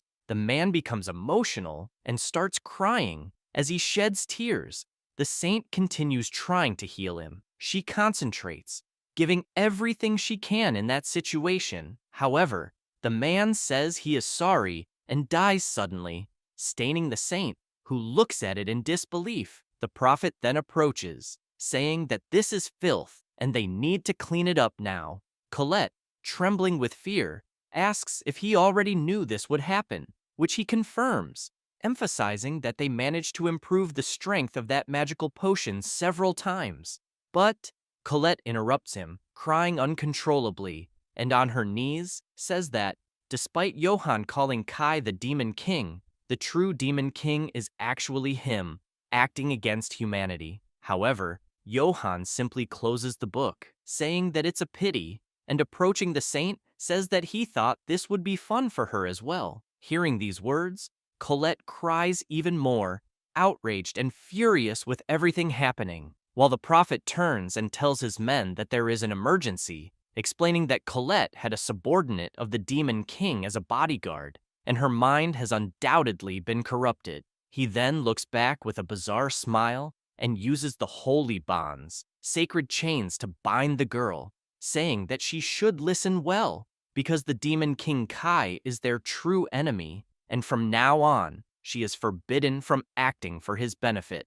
The girl, desperate, simply screams, and he continues, saying that if she breaks that restriction, the chains will tighten, increasing her suffering. Completely immobilized, she falls to the ground, claiming that Kai is not their enemy, which makes Johann say that the rumors that she really loved him are true, and that's beautiful. However, he wonders how long that love will last, because soon all that love will turn into nothing but pain. Hearing these words, Colette simply closes her eyes, thinking of her beloved, and while the prophet smiles, one of his subordinates approaches, saying that this is an exaggeration because the saint had mercy on them before. Johann listens attentively, and without hesitation, strikes the man with power before he could do anything. Immediately, the paladin falls lifeless to the ground, while the prophet says that another heretic had appeared. After witnessing the scene, Colette says that this is too much cruelty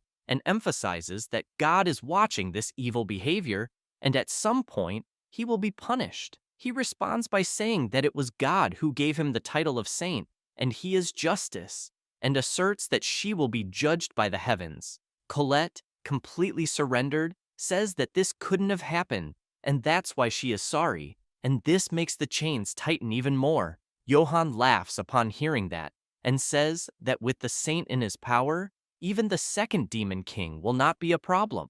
Meanwhile, elsewhere, Kai wonders if his beloved has made it to the village safely. Watching the village still distant, he continues carrying firewood until he finally reaches a cabin. Upon entering, he is informed that dinner is ready, and while the girls serve the food, he says that this is amazing. With a smile, he comments that it looks delicious, and after using so much of the shadow step, he's starving. But suddenly, he feels something, and the heraldry on his hand begins emitting powerful energy, making him drop the firewood he was carrying. This leaves Griselda worried, and she asks if he is okay. Kai observes his hand and notices that this is actually the magic he had allocated for the archdemon, which has now returned. This makes him worried, wondering if the demon had been defeated. He then concentrates and telepathically calls for the archdemon, who soon responds, saying that he is there. Kai asks what happened to Colette, and to his surprise, the archdemon says he is sorry and informs him that she has been captured. Minutes earlier, Griselda was commenting to Sasha that Kai is a very skilled hunter and can catch food in the blink of an eye. Sasha then says that he mentioned having traveled alone for a long time, and Griselda responds that it really makes sense. With a sparkle in her eyes, she says that Kai even knows the habits of the forest rabbits by heart and remembers when he had taught her how to hunt. She comments that Kai is able to catch one of those rabbits with great ease. Observing the girl's excitement, Sasha says that Griselda seems so different when she talks about Kai. This makes her embarrassed, asking what Sasha is trying to say, but the blonde, smiling, says that it's nothing. Then, noticing that Kai had dropped the firewood, they hear him say that Colette has been captured, leaving them confused and worried. Immediately, Griselda asks if something happened, and he responds that the archdemon who was protecting her has been defeated, which the girl doubts, as he was a high-level demon and would only be defeated by an army. Intrigued by all this, Kai reflects that when a summon is defeated, it can only be summoned again after 24 hours, and that means his beloved is completely alone at that moment. He recalls the powerful demon apologizing and saying that it was the Saint Johann and his knights who attacked them and captured Colette, which intrigued the protagonist and made him question why Johann was after Colette. But the archdemon only said that the prophet had called Kai the traveler of the second loop. Remembering the entire conversation, the protagonist becomes even more confused, wondering how Johann knows about the second cycle, until Kai remembers that, in fact, Johann possesses the ability of prophecy. And if that's the case, then he was already after Colette in the first cycle, and with that, he wonders what the prophet's goal is. Maybe to go back to the past or something like that.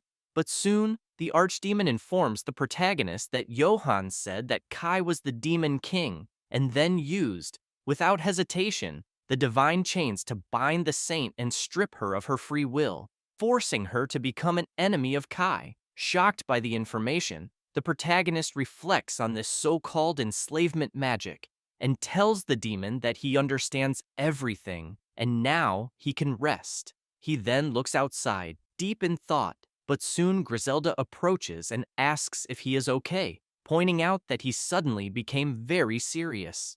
Meanwhile, trembling with rage, he says to himself that he will never forgive Johann or the damn church for all of that, and that he will make them all pay a price worse than death. He affirms to himself, determined, that he will take his revenge.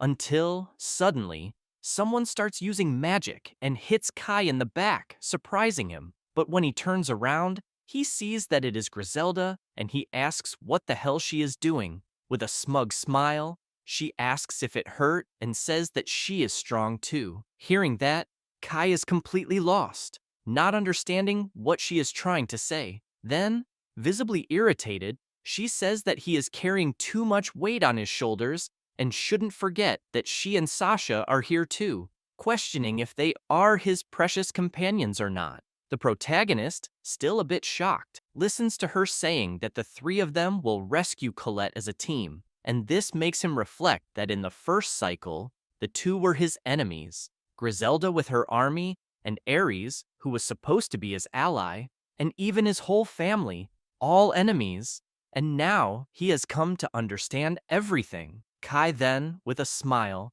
thanks the two of them, who immediately smile back, while he wonders if he has finally gained true allies. The protagonist then thinks for a moment and says that soon a powerful barrier will cover the royal capital, and this is a powerful magic that will prevent anyone without permission from passing through. So crossing it will be nearly impossible. Even Griselda, the strongest demon of the future, failed miserably multiple times, which shocks the girl, who says that that is impossible. She then asks what they could do, and the protagonist, in a serious tone, says that they will infiltrate an informant into the capital, leaving both of them even more incredulous.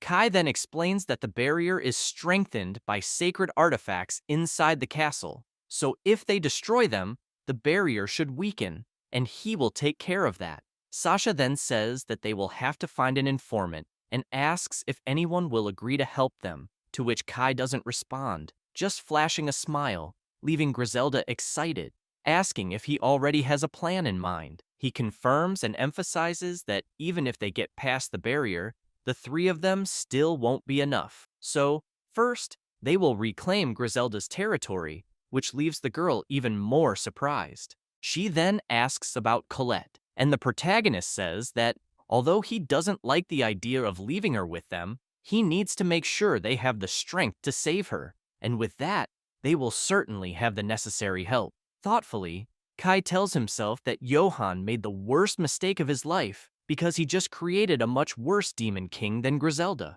so the prophet better be prepared. Suddenly, something starts heading toward Kai at high speed, and with incredible reflexes, he manages to dodge a dagger that would have hit him squarely in the head. After dodging, he becomes irritated upon realizing that the prophet had already sent hunters. It doesn't take long before the man who threw the dagger enters the cabin, and, in a sinister tone, the hooded hunter asks if he is the demon king Kai Austin.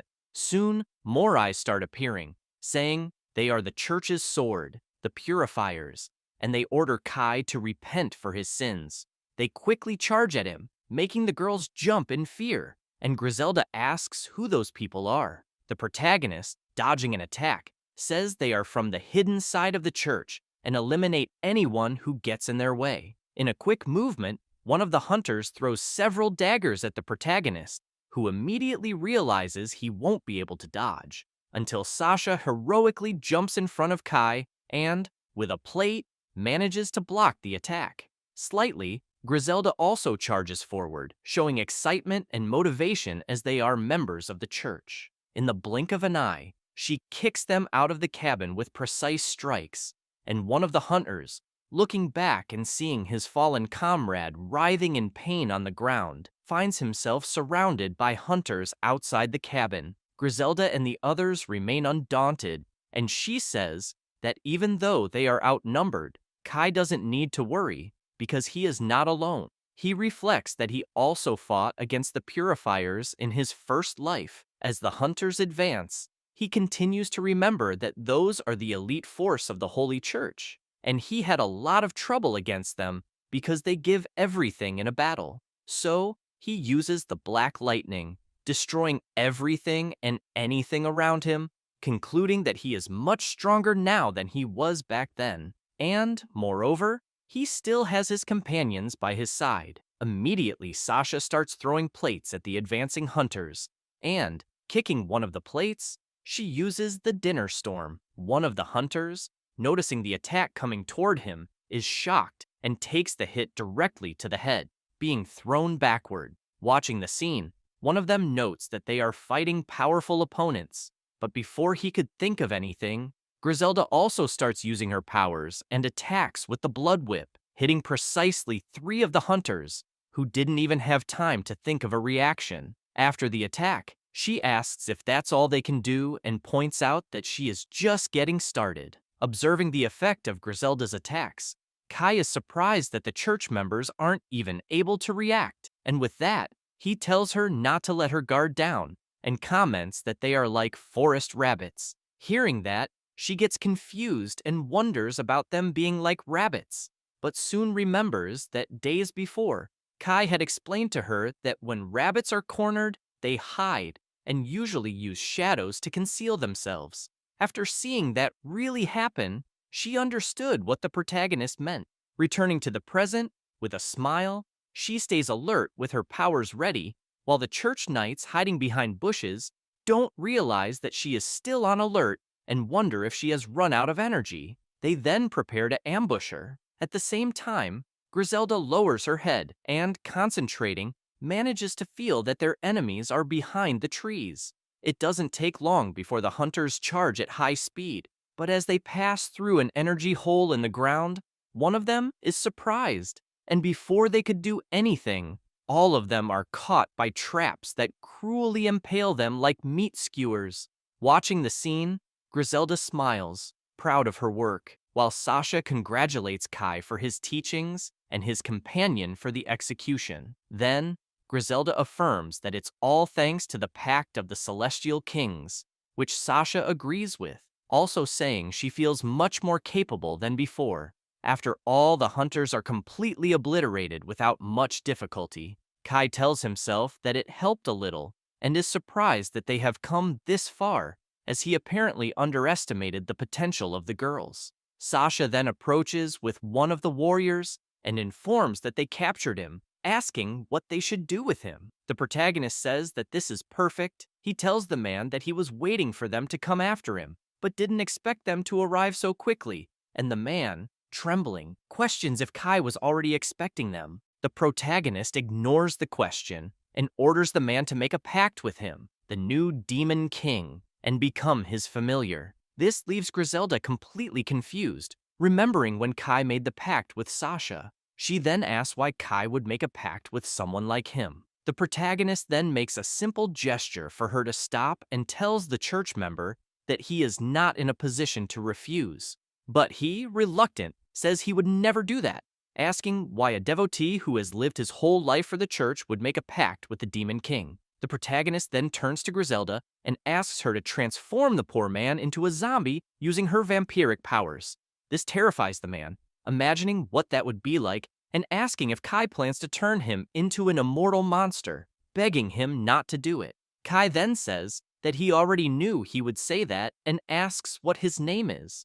The man then closes his eyes, tense, and answers that his name is Mateo. The protagonist then warns that if Mateo betrays him, he will lose his life, which he responds by saying that he understands and that they should proceed with the pact. With that, Kai says it's fine and begins to make the pact, stating that he will give Mateo the class of Demon Commander. Moments later, the faithful man begins to feel something and says that he feels like he is overflowing with power. Watching the scene, Griselda gets irritated and asks Kai why he is doing this, pointing out that he is a human and, moreover, an enemy. He then, with a smile, says that Mateo has just become their spy and will be sent to the village to infiltrate. Hearing this, Griselda becomes extremely excited, affirming that this plan is brilliant and asking why he didn't explain it earlier. The protagonist then calls for Mateo and says that he will take the following message to Johann. The Demon King has an item that is the key to the second loop, and the Demon King went to the south. With a determined look and without hesitation, Mateo says he understands the message. The protagonist then explains that more spies are needed besides Mateo, because when Johann finds out where he is, the prophet will definitely send more pursuers, and when he defeats them again, he will make a pact with them to infiltrate them. Looking at his own insignia, Kai reflects that it would be much faster if Johann decided to come to him personally, and when the time comes, he will use the spies to break the barrier. Shocked by the plan, Griselda comments that it is incredible, while Sasha says that Kai-sama is truly a natural strategist and has everything to be the strongest demon king of all, because he is both wise and bold. Hearing the praise, Kai becomes embarrassed and asks them to stop exaggerating. Then, suddenly, a notification arrives, congratulating him and informing that he defeated the purifiers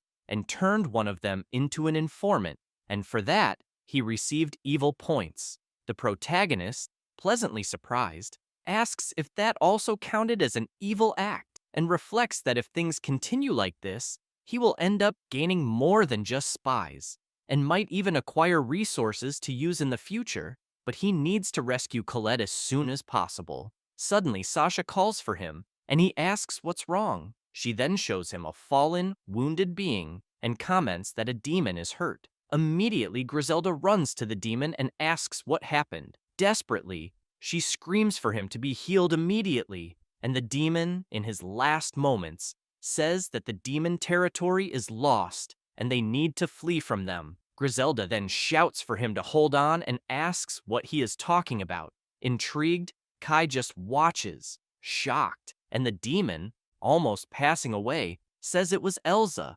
Sometime later, elsewhere, the protagonist says that they are close to the former demon territory, and since the sun is already setting, they should rest in the village that night. However, he thinks to himself that he will definitely save his beloved and hopes she is okay at that moment.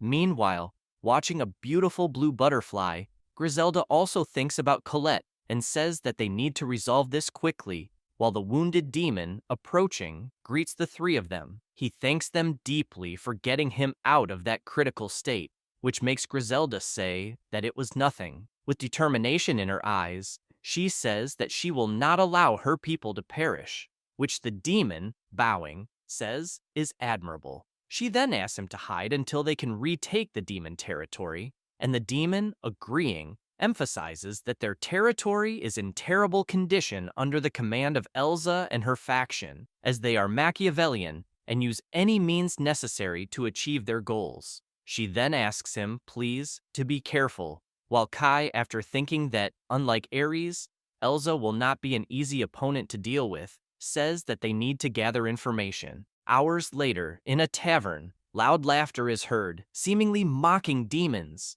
Hearing all of this, Kai remains silent, as does Griselda, while they hear someone saying they can crush demons with just one hand. The man, holding his beer mug, comments that invading that place was easy and fun. This catches Kai's attention, who hears the bald man saying that Elsa will finally gain the title of nobility, making the protagonist pay even more attention to the conversation. The scarred guy then comments that this makes them servants of a noble, which will be great. Griselda becomes extremely irritated hearing all of that, but Kai asks her to control herself. Then, everything continues normally in the tavern, and the protagonist says that she doesn't need to worry, because Elsa's reign will be short-lived, and soon they will crush them. He reflects that he needs more information about Elsa's faction, so if they can get a little more from her servants, that would be great. Suddenly, a plate arrives at their table, making Griselda's eyes light up, and she comments that she loves omelets.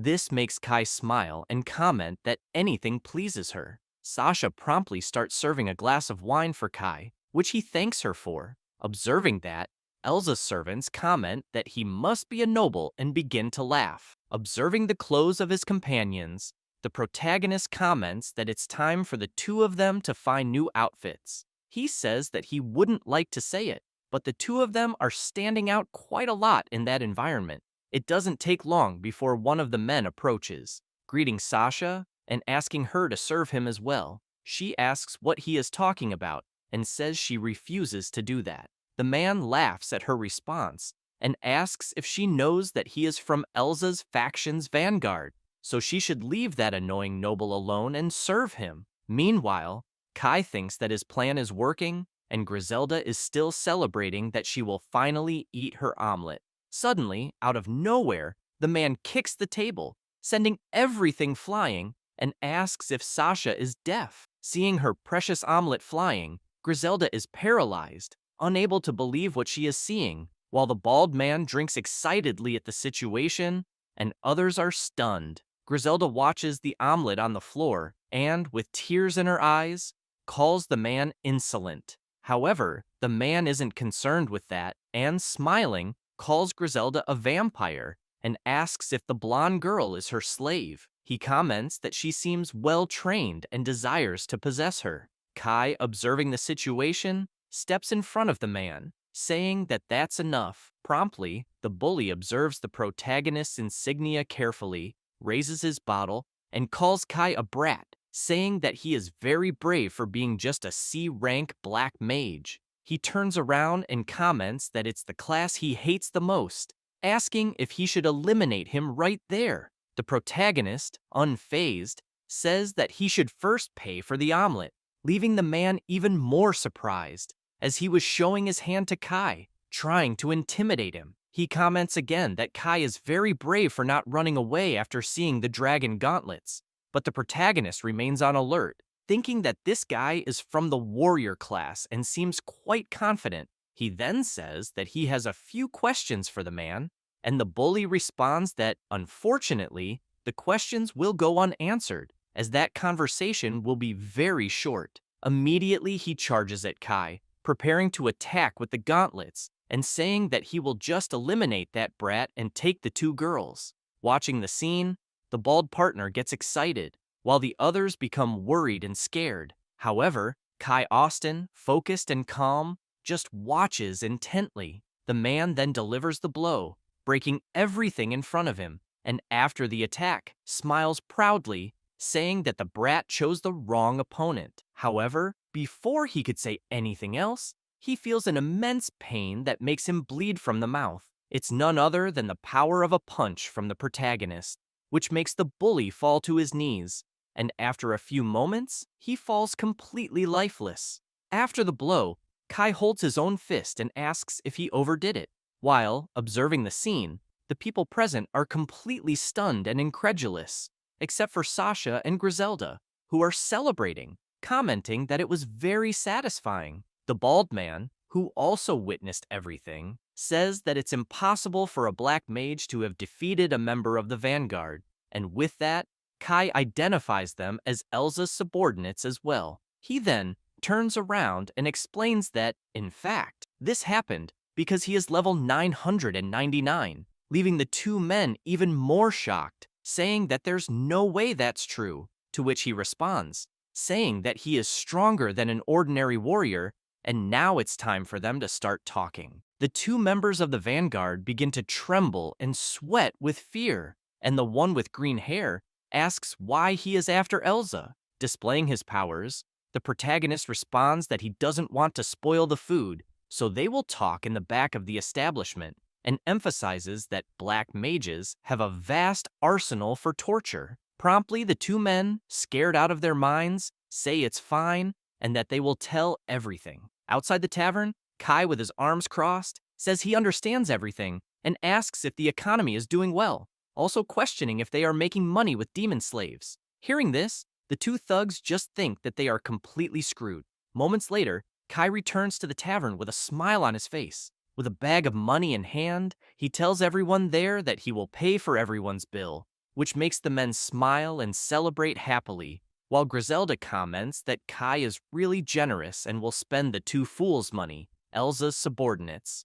However, Sasha doesn't show the same excitement and asks if he shouldn't spend it on something better, to which he responds by saying it's fine, and points out that if the trouble continues, Elsa might notice and become cautious.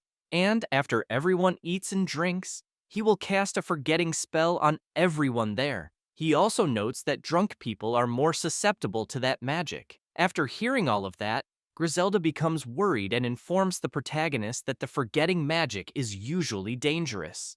While casting the magic at the door, he again reassures her that everything will be fine, as it is a high-level magic and there is no risk, and when everyone sobers up, they will forget about them. Looking at the money on the floor, the vampire then asks what he will do with the leftover money, and he replies that after paying for the damages to the tavern, he thinks it's best to use it to cover the expenses they'll have on the trip. Meanwhile, outside, the bully continues to be oblivious, while the other two cry over the lost money. Inside, Sasha says that this will be fun, while Griselda, once again with her omelet, says that they will buy new clothes afterward. Kai says that's a good idea since they are entering enemy territory and can't look suspicious. As they eat and drink, someone hooded starts to leave the tavern. It's the girl who had been watching everything closely earlier, now showing an interested look. The next morning, the church soldiers are marching tirelessly, their faces blank. Soon, Elsa's two henchmen notice this and wonder what is going on. As they approach the soldiers stop, and the big guy asks why so many holy knights are in that village. Indeed, there were many knights. One of them, probably the leader, shows an image of Kai to the man and asks if he has seen a criminal named Kai Austin. Immediately, Elsa's subordinate recognizes him and, shocked, recalls what happened the previous night. He responds to the soldier that he hasn't seen him and adds that, besides, he ran out of money the day before, but could provide information if he received some change. However, the leader tells his men that Kai wasn't in that village and asks if they should move further south, to which the warriors agree. He then says that the village will no longer be useful. From a distance, Kai watches everything unfold and signals that they have finally arrived. Sasha, also observing, points out that they came with many warriors, and that flag indicates they are holy warriors from the church, estimating that there must be about 300 of them. Watching closely, she states that they are the sacred elite. This makes the protagonist uneasy, commenting that it's exactly as the archdemon had said. He recalls when he instructed Matteo to send the message and notes how quickly they acted after Matteo delivered it. He had asked Matteo to notify Johann that the Demon King holds the key to the second loop, and also remembers the archdemon mentioning that after the hunters were sent, they would also send 300 holy knights. This makes him reflect that, with this many men, the entire church must be mobilized, not just Johann's personal desire. This leaves him even more thoughtful. Suddenly, Griselda tells Kai not to worry, as they will manage to drive them away. Kai is surprised by these words and thinks it's truly reassuring, agreeing with Griselda. However, to himself, he thinks that he has no intention of forgiving the holy knights and letting them go, as the moment they laid a finger on Colette, their fate was sealed in hell. Just recalling this makes him angry, but still, he controls himself and calls for the girls, telling them he has a request, to which they ask what it is. With a serious look and a dark tone, he asks them to completely annihilate all those knights. The girls listen attentively without saying a word. However, Kai asks them to do so without causing any damage to their bodies. Griselda is immediately surprised and asks why, while Sasha, on the other hand, says that if Master Kai is asking, there must be a reason, though, against such a number of elite soldiers, especially with the disadvantage of the light attribute. Kai interrupts her, saying it's fine because they've defeated purifiers under worse conditions in the past, and emphasizes that the two of them are extremely strong. This leaves both of them completely stunned, but soon, Sasha says that she trusts what he is saying, and Kai emphasizes that they should use the best of their attributes. With everything planned, he says they should begin. Focused, he notices the nearby bushes moving and making noise, thinking that those soldiers must be receiving supplements. But it shouldn't be anything serious. After some time, not far from there, the paladin leader comments that the two guys they found really didn't have a scent, and he hadn't thought that chasing the Demon King would be so difficult. However, if they consider the fools to be heretics of God, they can loot at will, which is a great deal. After looking at the two idiots on the ground, the leader notices something ahead, the silhouette of a man. Upon closer inspection, he recognizes Kai Austin. Promptly, he draws his sword and asks if Kai has stopped fleeing, saying that appearing like this in front of them is quite an arrogant gesture. The protagonist ignores him and simply asks if Colette is okay, which infuriates the old man, who starts to say that it's none of his business, and that Colette will live and die for the Holy Church. Hearing these words, Kai says that the old man is done for and that it's enough. Immediately, the church warriors are brutally attacked, many of them at once. The commander, turning around, notices that his men are being taken down without even having time to react. Attacking the men, Sasha moves like the wind, striking them with a smile on her face. She moves like a true ninja, leaving the men paralyzed. Watching the scene, the old man becomes irritated and asks what the hell is going on. The soldiers, terrified by the massacre, only hear the commander telling them to capture the enemies. However, one of them is completely immobilized and being suffocated by magic, leaving the others even more stunned. In the blink of an eye, Griselda eliminates him with a sudden and precise move. The leader can't believe that those men from the church's elite are being wiped out in such a manner, while Kai, mocking, says that apparently he won't need to interfere in this battle. Sasha continues defeating the soldiers, even using knee strikes like John Jones, while Griselda, with her powers, easily controls them, leaving only their bodies on the ground and walking calmly through the battlefield. Before he could do anything, the leader is overpowered by Sasha, who, pointing a knife at him, asks Kai what she should do with him, as he is the last man. Kai, realizing this is the commander, wonders if they should use him instead of just sending him to hell. He looks at the man with a serious expression, making the old man even more terrified, thinking that this is really the end for him. Suddenly, Griselda approaches and says that she has gathered all the knights' bodies, which, despite being lifeless, are in perfect condition. This makes the protagonist smile and say that they did a great job. Hearing this, both girls feel a bit embarrassed and smile proudly. Moments later, while rummaging through the bodies, Griselda finds it strange that these men possess expensive belongings, and Sasha comments that the corruption of the Holy Church seems worse than she thought. Meanwhile, Kai, observing one of the bodies, is pleased that they are intact, because this means he can test a magic.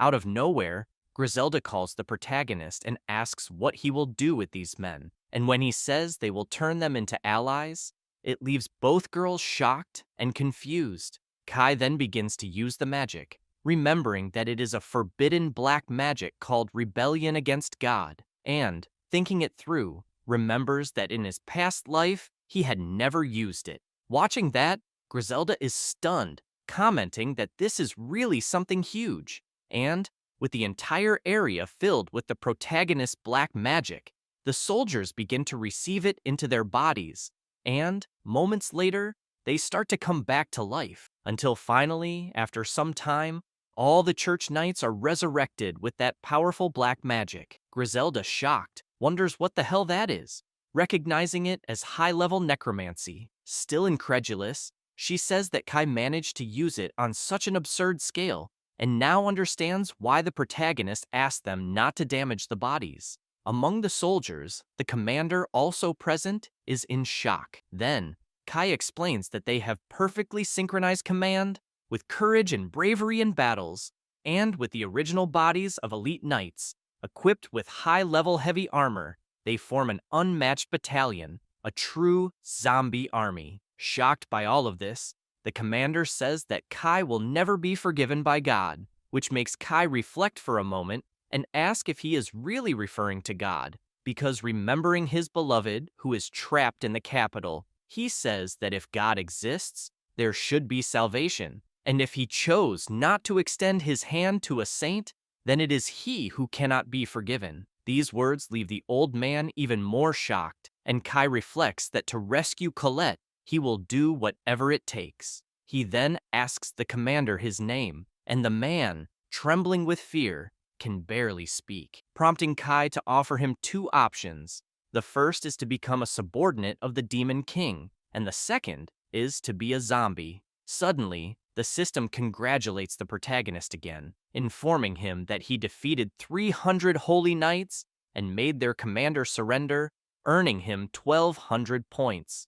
Immediately, the archdemon appears and informs that he has taken care of the enemies who fled and ensured Johann will not hear of them. Surprised by the appearance, Griselda asks what that creature is, and Kai explains that it is an archdemon, leaving the girl even more confused and asking if that is what she heard in the rumors.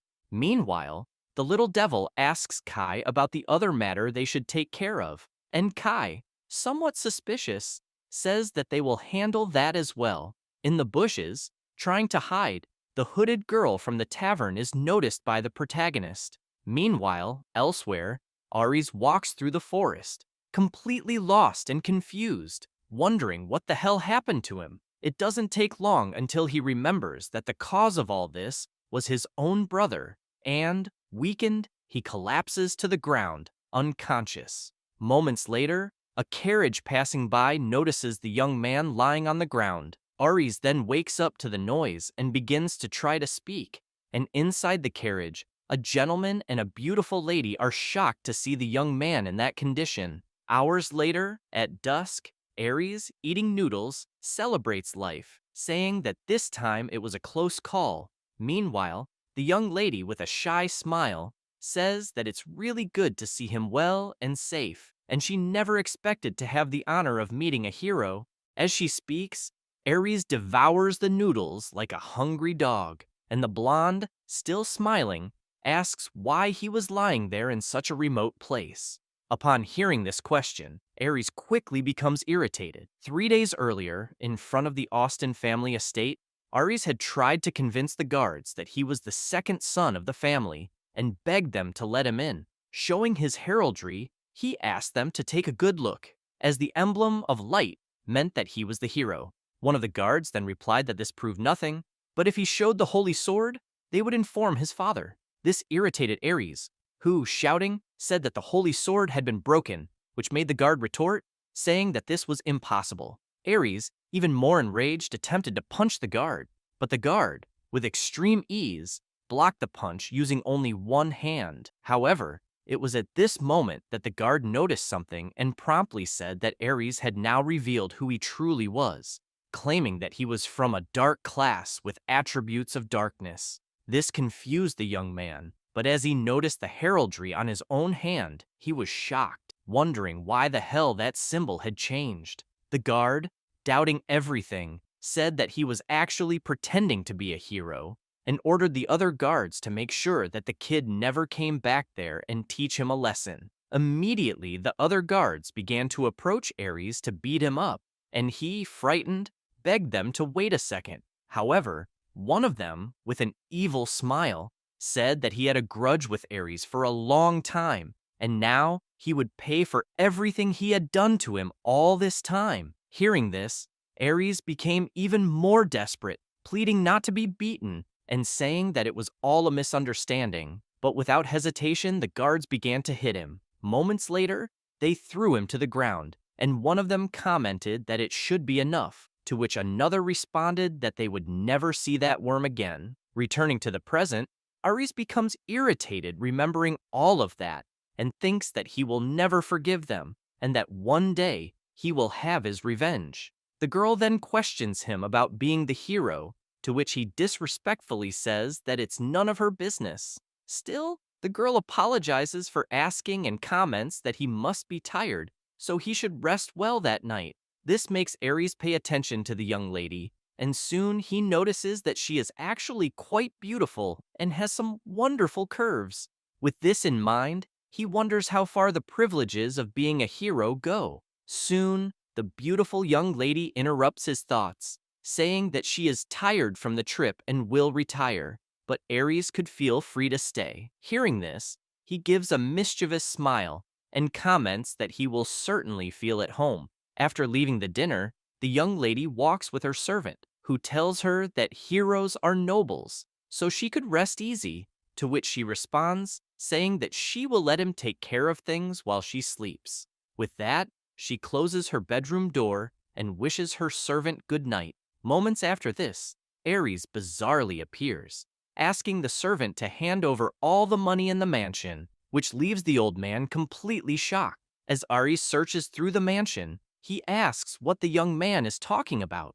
The arrogant young man then tells him to stop stalling and warns that anyone who doesn't cooperate with the hero will be annihilated. This scares the old man even more, who says that this is madness and that what he is doing is robbery. However, Aries argues, saying that the noble lady said he could have whatever he wanted there, which takes the servant by surprise. Observing the heraldry on his hand, the rejected hero notices that the symbol is still glowing, and although he thought it might be a curse, apparently everything is fine now, and as long as he has that heraldry, he can do whatever he wants.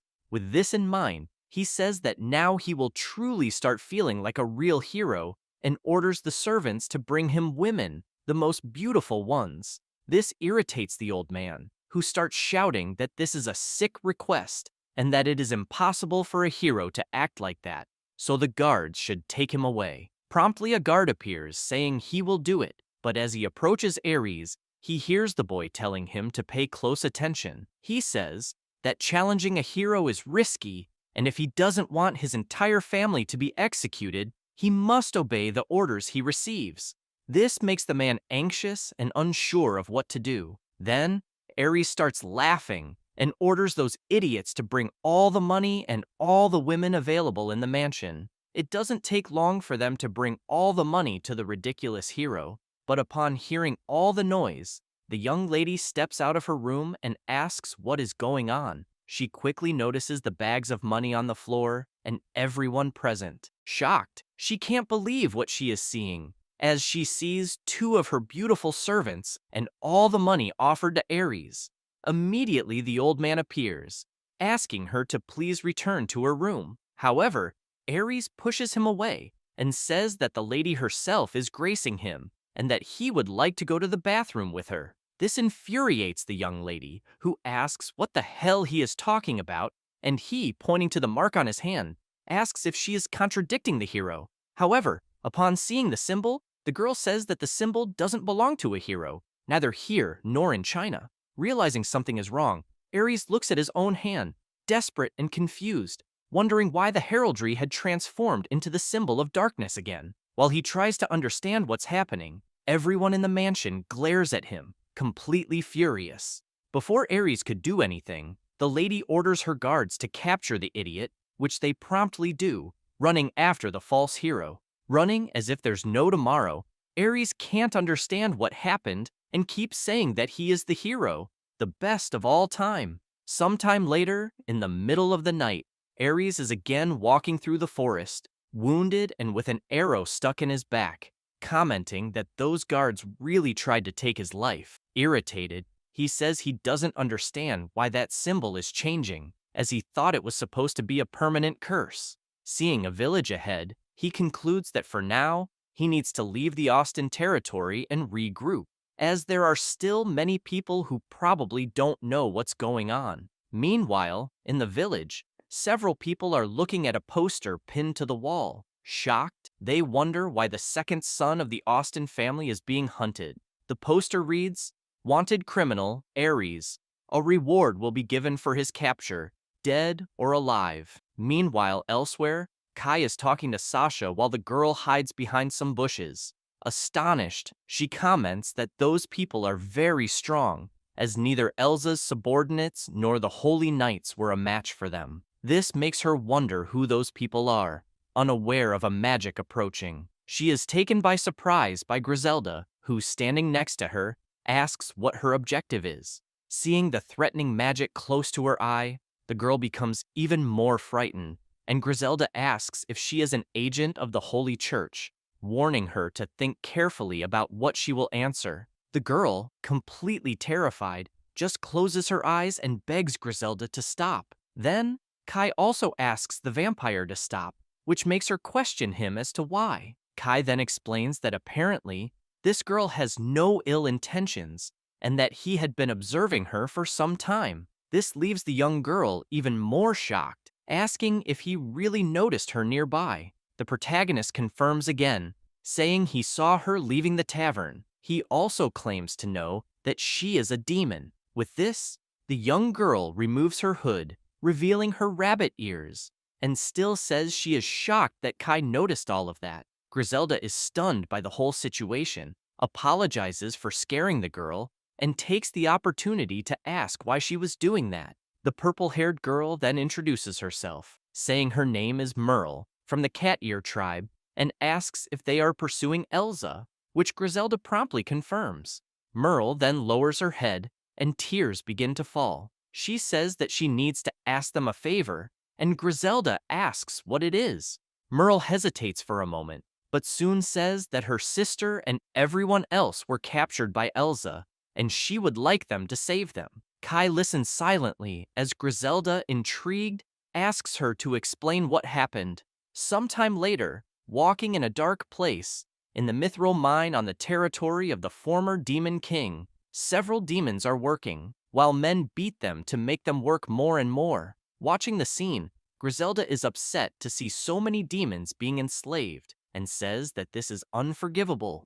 Kai then asks Merle if she was also a slave there, which she confirms, but points out that she was lucky. She explains that when the mine collapsed, many demons were buried, but she survived the incident, and with that, escaped from Edgar. Listening to the story attentively, Kai asks who Edgar is, and Merle informs him that he is the supervisor there. The protagonist is surprised that there is a supervisor there, and imagines that he must be one of Elsa's high-level subordinates, which makes this Edgar a rather formidable guy. Then he asks if Merle knows anything about him, maybe his fighting style or characteristics of this Edgar. The girl, a little hesitant, informs him that his class is Supreme Mage. This makes Kai nervous, as he knows that it could be a problem, just like Griselda, who also becomes anxious and asks if she really said Supreme Mage, because that will definitely be a problem. Merle just nods in confirmation. With that, Kai reflects that Griselda is right, as a Supreme Mage is one of the strongest of all mages, and underestimating him would be very dangerous, so they need to come up with a plan. Suddenly, Sasha calls out to Kai and informs him that she has returned from the patrol she was doing, and upon seeing her, the protagonist asks if something is wrong, as she looks pale. Indeed, Sasha, whiter than a palm tree, says that she was seen by the enemies and had to use magical energy to fight. The protagonist becomes even more worried upon hearing this, but says that at least she is safe, and remembers that he asked her to patrol because she knows that area well, but consecutive battles would drain anyone's magical power. He then starts interacting with the system, reflecting that he isn't carrying recovery potions because he trusts his own energy reserves too much, and wonders if he had an appropriate skill, it could help. Soon, he finds a skill in the system called Drain Magical Power, which steals energy from others, and with that, he smiles, concluding that this skill will be useful. He acquires the skill and immediately starts using it on Sasha. After the procedure, he explains that he shared one of his skills with her, and she asks what kind of skill it was.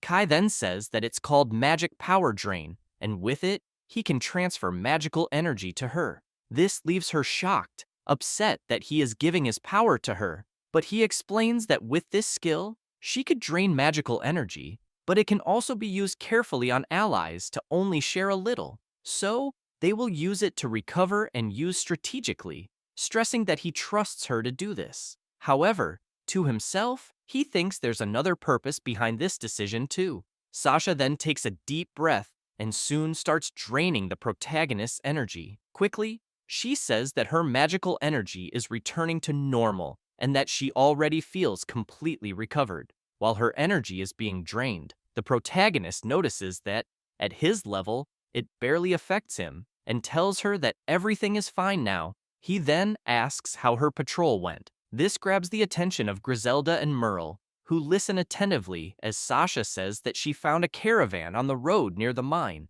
and in the caravan, there were many demons in cages. She says it seemed like they were being transported to be sold as slaves. Hearing this, Griselda becomes furious, saying that they need to rescue them immediately. But suddenly, Merle shouts for them to wait. She informs them that the caravan Sasha mentioned must be from Edgar, and taking action without a plan would be very risky. The vampire then places her hands on Merle's shoulders and calmly says that she doesn't need to worry because Kai is someone she can truly trust. And as a former demon lord, she guarantees that she will save her sister and everyone else.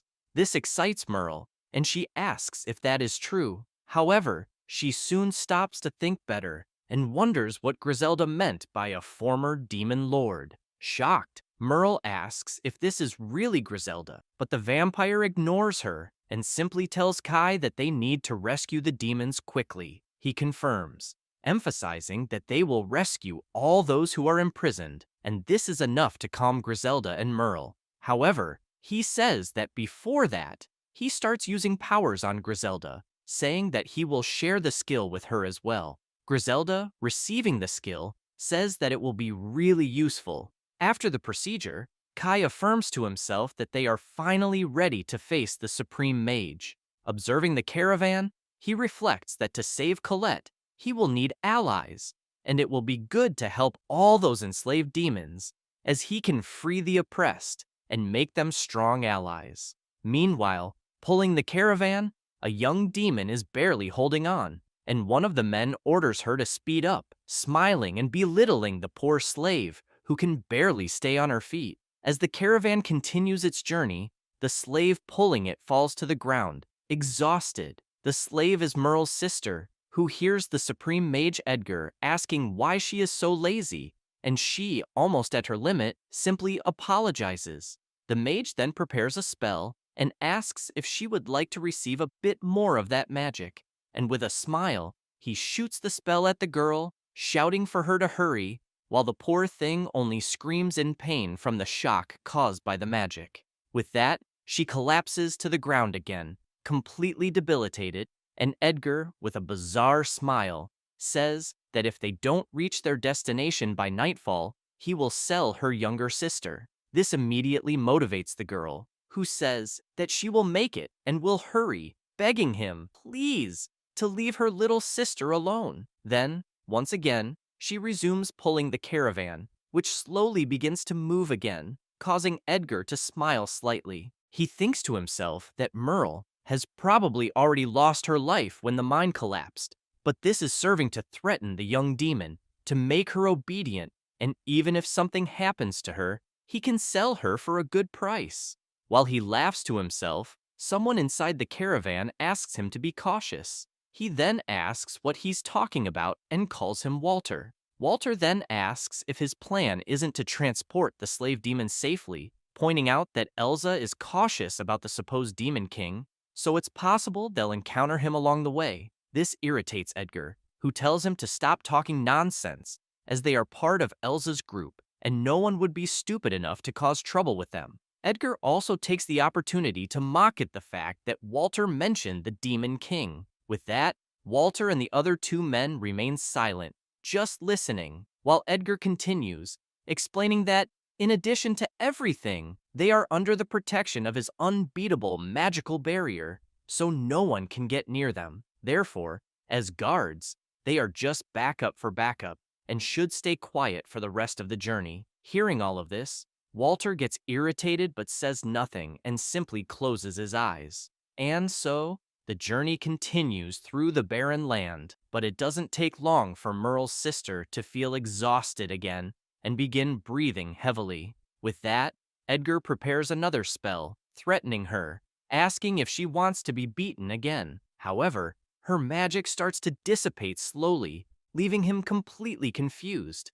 Intrigued, he wonders why the magic disappeared and starts shaking his arm in a pathetic attempt to activate it again. Suddenly, one of the guards inside the caravan calls him and, with his head sticking out, asks what happened to the magical barrier that disappeared. This leaves the Supreme Mage even more shocked, now sweating cold with fear. He asks if the magical barrier really disappeared. Quickly, he looks around, reflecting that this is a bad sign and that everyone should stay alert. However, Walter, kicking the caravan door, asks what's happening and, irritated, tries to figure out what's going on. The fat man is surprised to see Walter leave the caravan, and completely out of nowhere, he starts feeling the carriage shaking. He becomes completely paralyzed, and before he could do anything, he is thrown out of the vehicle and crashes into a tree. This leaves even Merle's sister completely terrified, and Edgar, feeling a terrible pain in his arm, screams,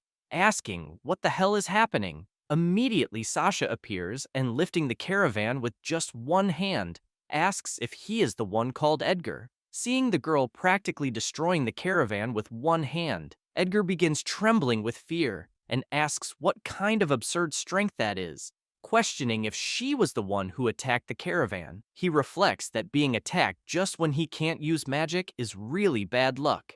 Soon, one of the guards arrives, saying that something bad happened, warning that all of his magic has been completely drained. Hearing this, the fat man becomes even more terrified, thinking that he is really screwed, and while he says that this would be impossible, since he has a vast reserve of magic, something passes by him at an impressive speed, which almost makes him piss his pants. It's none other than Griselda, who passed by him carrying Merle's sister in her arms. With a smile, she says that apparently everything worked as planned. Seeing the entire scene, the poor demoness is speechless, while Edgar, irritated, wonders what else is coming and why the hell they are taking the slaves.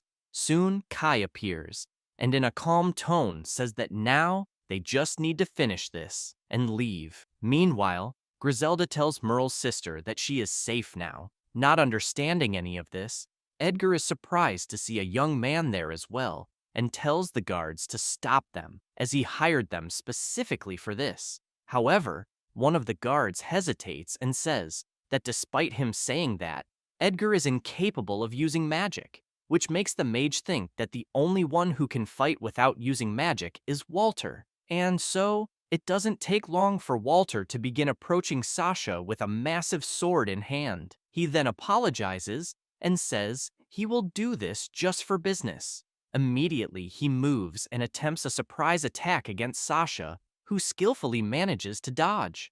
But even so, she acknowledges that this man is indeed very fast. And, looking at him, she notices that, even though he's so fast, he attacks with a lot of force. While Walter, annoyed that his strike was dodged, asks if she will be able to dodge the next one. Immediately, he attacks again, and this time, Sasha seems unprepared. Seeing the scene, Edgar thinks that this time she won't be able to escape the strike, and that's exactly what happens. She just watches her end approaching with Walter's sword. However, in the last second, Kai blocks the attack using his sword with ease, leaving Walter impressed, asking how he managed to do that and who the hell they are. Kai just listens in silence, with the same look my wife gives me when I open another beer. Still impressed, Walter notices that this is a sword of the element of darkness and asks if this kid in front of him could be the Demon King.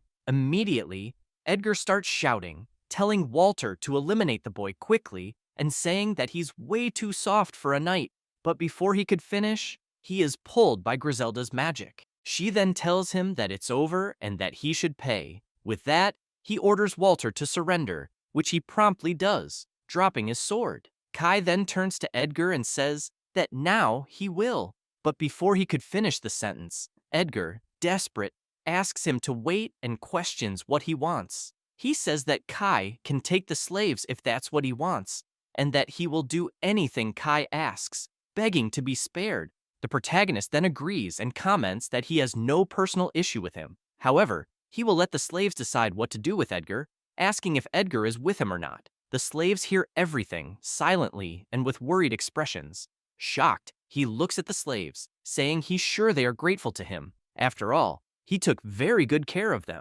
With a wicked smile, he comments that he took very good care of them every night and asks if everything he did to them wasn't good. Griselda observes the slave's reaction closely, and they quickly decide they want the fat man's death, with one of them highlighting how incredulous she was at his words. Hearing this, Edgar is completely stunned, speechless, while the protagonist says that, therefore, his fate is sealed. The fat man lowers his head, reflecting that this will indeed be his end, and thinking that there were still many things he wanted to do, including never being able to be with the cat ear tribe. Suddenly, a sinister hand touches his shoulder, and a terrifying demon appears, holding him by the shoulders. Moments later, only the lifeless body of the fat man falls to the ground, and with that, the skull demon begins to disappear slowly. While the protagonist watches everything, he comments that watching Ares gave him a bad feeling. Moments later, Griselda, excited,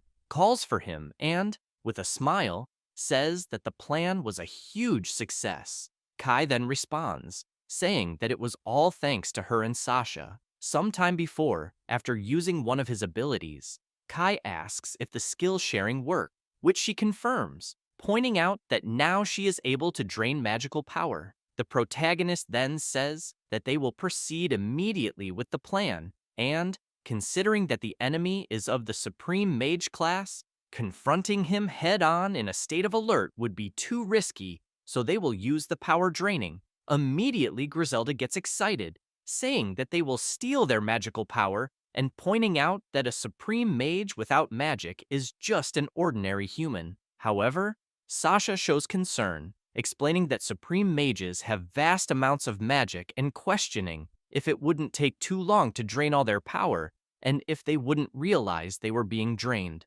Kai, with a smile, says that Sasha is right, but they should trust him. It isn't long before they notice Edgar passing by with his caravan full of slaves, and with that, they immediately start using the magical power stealing skill all at once. They focused and worked as a team to drain everything quickly, and when Edgar noticed he was completely powerless, he was horrified. Back in the present, Griselda laughs, commenting that Edgar's face was hilarious, and that they drained everything in the blink of an eye, remembering when Edgar realized the magical barrier was gone. Sasha comments that the idiot mage wouldn't be able to do that without the barrier, and that the other guards, except for one, also didn't seem capable. Kai says that with the two of them, he feels it would be impossible to lose to anyone, which Griselda confirms, while Sasha says that, actually, she's not even close to his level. He then starts thinking to himself and reflects that those two girls are indeed strong, but Johann must already be expecting this, knowing the power of the second loop, and that to defeat him and save Colette, he will need even more strength. Then he looks at the caravan and says that now they can free those demons. With that, they begin to free them, and after some time, all are free, though visibly weakened. Griselda then asks Sasha if everyone was really freed, and Sasha confirms. Observing the slaves' expressions, she comments that they all look exhausted and asks what she should do. Suddenly, one of the tied-up guards asks about the weapons, and the other responds that they took everything, taking the opportunity to ask if his partner couldn't use his thief skills to get them out of those restraints, which he denies, saying he doubts they can escape this situation. This irritates his companion, who says that this means, sooner or later, the two of them will end up eating grass from the roots. Suddenly, Merle appears, asking if it's safe there, and commenting that Kai asked her to stay hidden. And seeing the young demoness, the bandit smiles, thinking he can get something out of that little brat. Moments later, the protagonist begins to use his magic, saying that everyone there needs healing, and immediately starts healing the demons, making them feel the strong healing power taking over them. While using his magic, Kai thinks that he should look for stronger demons than those, but he needs them as allies to help him rescue Colette. Suddenly, Merle starts shouting, saying that she is happy that her three companions are safe, and upon hearing that, her sister quickly recognizes her and calls out, "Happy." However, the bandits, taking advantage of the opportunity, manage to free themselves from the restraints using skills, and promptly, one of them surprises Merle from behind, trying to silence her while she tells her sister that they will soon be together. She looks at the bandit, scared, and fears the worst, just like her sister, who starts sweating cold upon seeing the situation. Immediately, Griselda and Sasha also shout for Merle, upset.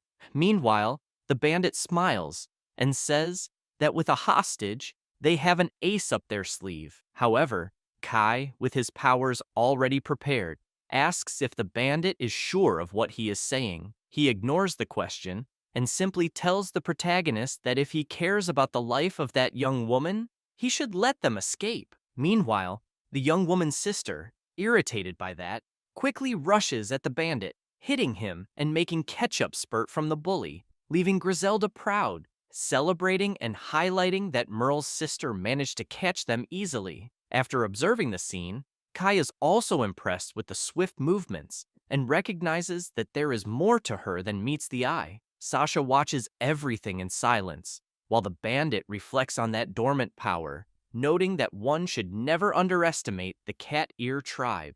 And Merle, seeing that her sister saved her, sighs in relief and runs to hug her, apologizing and explaining that she came there to save her. But in the end, it was her who saved her. But the young woman says, it's okay, as long as she's safe. Kai then smiles and says that he is happy they could reunite. Then, the one with pointy ears tells the protagonist that she doesn't know how to thank him, and her sister adds, also thanking him from the bottom of her heart. However, Kai says that they should be grateful to Griselda, and she, confused, asks what he means, pointing out that now it's time to show everyone the new Demon King. Hearing this, Kai is shocked for a moment, but quickly says that she's right. The protagonist then asks for everyone's attention and says that according to the teachings of the Holy Church, beings and demons with dark attributes are considered evil, treated as monsters without love. Immediately upon hearing this,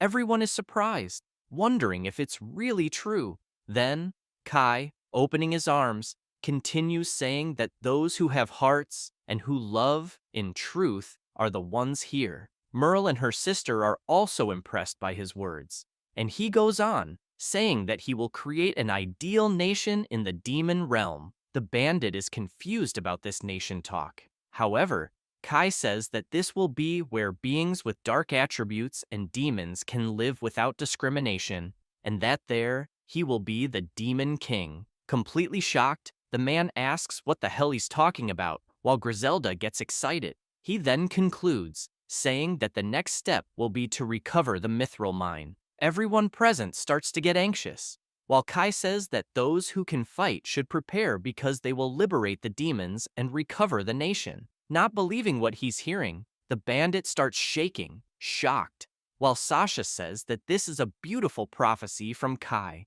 and Griselda, absolutely emotional, tells Sasha that she is truly happy. Then, the protagonist looks to the side and tells Walter that it's time to punish him. He then takes a deep breath and says that he won't beg for his life, so Kai can take it quickly, which makes the protagonist say that he is really direct and that it's already decided. Until suddenly, Merle's sister appears, placing herself between Kai and Walter, asking him to wait a little. Then, with a serious look, she asks if Kai could spare that man's life. Surprised, he asks if Melty is really defending Walter, to which she angrily confirms, explaining that he helped them. Melty says that Walter secretly gave food to those who were hungry and even treated the wounds of some, and sometimes even protected them from Edgar's cruelty, and for these reasons, she doesn't see Walter as a bad person. Hearing all this, Kai asks Walter why he, a human, helped demons. Walter then starts reflecting on this, and says that all of this is a pity, leaving the protagonist confused. He then says that it's a pity that demons, just by being born, are discriminated against. Melty gets emotional with these words, still in front of the protagonist, and Walter continues saying that it's ridiculous because no one chooses how they're born, which is disgusting. Shocked, Kai then asks if his class is Black Knight, and he says that a darkness attribute is despised. For someone like him, who was expected to rise in the ranks of the Sacred Knights. It was the worst class. And because of this class chosen by God, someone precious to him, Kai begins to get emotional upon hearing the entire story. Walter continues, telling that once a visibly powerful man asked him if he really thought he could become a perfect knight just with skill, even possessing the darkness attribute, commenting that it was very presumptuous. Laughing mockingly, he said that if Walter just stayed quiet, that woman wouldn't need to die. Walter became extremely furious hearing this, and the bald man continues, asking if the blame for that death didn't fall on him, which made the knight even angrier. Back in the present, the protagonist asks who that woman was that he mentioned, and he, with his head lowered, answers that she was his fiancée. With that, Kai immediately remembers Colette and now understands that Walter is exactly like him. He then asks if Walter would like to serve him, to which he, suspicious, questions if Kai is asking him to betray Elsa. However, the protagonist says that, in fact, he's asking him to betray the Holy Kingdom.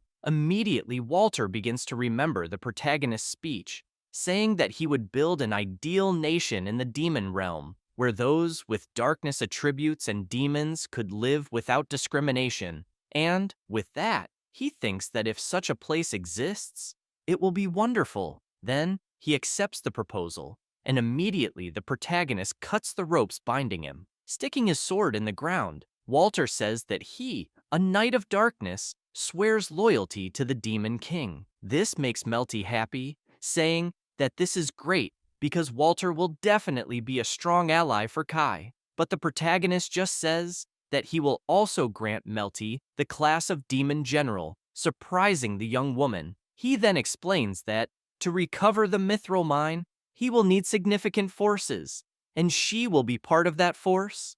Observing the scene, Sasha begins to get excited, and the protagonist concludes by saying that he will use the subordinate demon contract to amplify Melty's strength. To himself, he thinks that, with the help of those people, the battles in the mine will be more favorable, and since he's already secured his trump card, everything is prepared. Meanwhile, a legion of warriors from the king's church begins to appear, and Melty, excited, says that for those who were rescued and to repay Kai's generosity, she will prove her worth. Kai then notices something that catches his attention, and after promoting Melty and Walter, he asks if they are both ready. Immediately, Melty says that for the lives he saved, they are ready, while Walter, with determination in his eyes, says that a soldier loses his life for those who recognize him, and that his sword belongs to the Demon King. With that, Kai concludes by saying that the contract is made.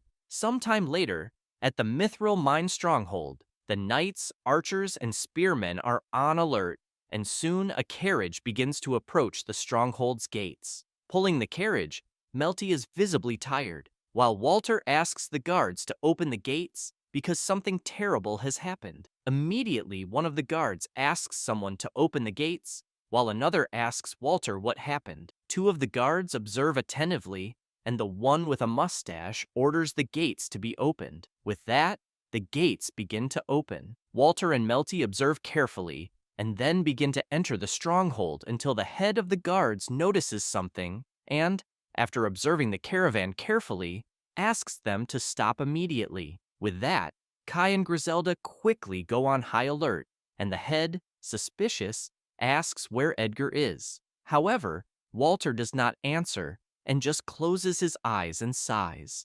The head then says that this is rather suspicious and asks the guards to look inside the carriage. Immediately, one of them offers to do this and, somewhat afraid, begins to open the door slowly, commenting that everyone there is part of Elsa's faction, and, at this point, no one would dare mess with them. However, upon opening the door, he notices the three of them, which shocks him, and Kai, with a fixed gaze, says that the operation begins now. Immediately, the guard is thrown away by one of them, and as he passes by, spitting blood at the head, it leaves him incredulous. He quickly starts shouting, saying that Walter betrayed them and asks the troops to join forces and stabilize the barriers at key points. Thus, immediately the troops begin to approach, with spearmen and archers ready for battle, and the head, without thinking twice, orders them to eliminate all the traitors. However, Walter, in an absurdly fast movement, passes by him, leaving a deep cut without the commander being able to react, and seconds later, the head falls to the ground, lifeless. The soldiers are shocked, commenting that the captain was defeated in the blink of an eye, and Walter, showing his own insignia, tells the Demon King that he will resolve things there. Kai responds that he trusts him and will let him handle the situation. With that, he begins running alongside Griselda and Melty, with the guards chasing them and saying they must stop them from reaching the prison. But suddenly, appearing out of nowhere, Sasha joins Walter and says she will take care of the rear, which excites him, saying he'll count on her for that.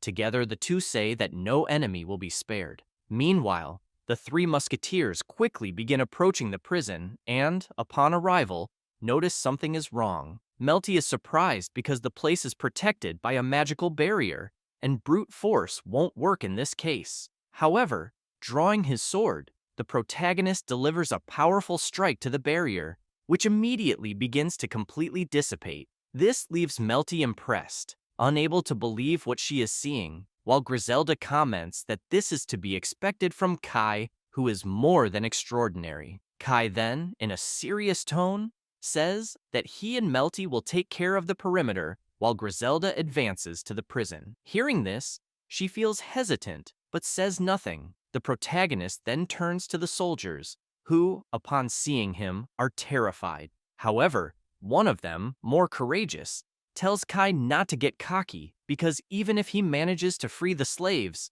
the main forces from the mine will soon return from the demon hunting expedition. And with many ground troops, there is also the Dragon Master, a rare class.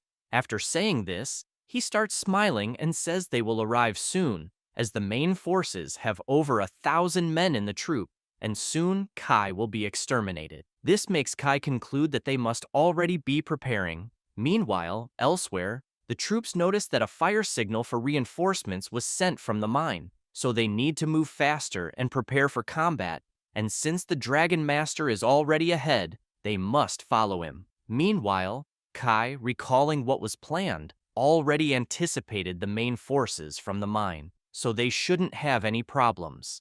Suddenly, the sacred knights that Kai had converted appear, and he remembers positioning 300 zombie soldiers with heavy armor onto the route to the mine. It doesn't take long before one of the soldiers notices something wrong and immediately starts shouting, telling the others that it's an ambush, while another wonders where it came from. Observing one of the zombie soldiers, they realize that those were from the sacred church's elite forces, and that these bodies have mastered combat techniques they learned in life, and now, as zombies, that combat power is immeasurable. While thinking about this, he is quickly attacked with no chance to defend himself, and eliminated by one of the zombies, whose red eyes show no mercy. Thus, an intense battle begins. One of the soldiers, defending himself, hears another commanding them not to face them directly, as each of them is strong. He then turns and says that it's fine, as they are outnumbered and if they cut off the zombie's limbs. However, he cannot finish the sentence, as he immediately receives a fatal blow that makes him fall lifeless to the ground. Shocked by the scene, another soldier asks if that comrade lost his life with a simple cut. This happened because Kai, before releasing them, made sure that this zombie army acquired the skill Grim Reaper's Touch, which gives each strike a 5% chance of causing instant death. Back to the battle, the soldiers start running desperately, commenting that they have no chance here and need to retreat. Back at the stronghold, Kai, unaware of a dragon approaching, reflects that at this point, the reinforcements must be on the verge of collapse, and now it's time to deal with the Dragon Master. Then he turns and sees that the dragon has already arrived, while Walter, in the shadow of the beast, notices that it is heading straight for the prison, so he hurries and goes back to defeat the enemies. At the same time, Melty reflects that Griselda will do everything for the demon's liberation, and, looking at her own heraldry, she concludes that she is also stronger now because of Kai's contract, until suddenly, she is stunned, as the Dragon Master is already on the roof of the prison. furious and ready for battle. The dragon begins to get more and more irritated, and the master, smiling, tells him to turn that young demoness into ashes, which he promptly does, spitting fire in her direction. However, Melty quickly manages to jump and dodge the attack, taking the chance to mock the dragon, asking if he is blind. But when looking at the destruction caused by that attack, she is shocked, wondering what kind of power that is. While the Dragon Master, smiling, says that slaves should know their place and stay quiet, he continues attacking, launching fireballs in all directions, and Melty, running, tries to dodge the attacks. Fearfully,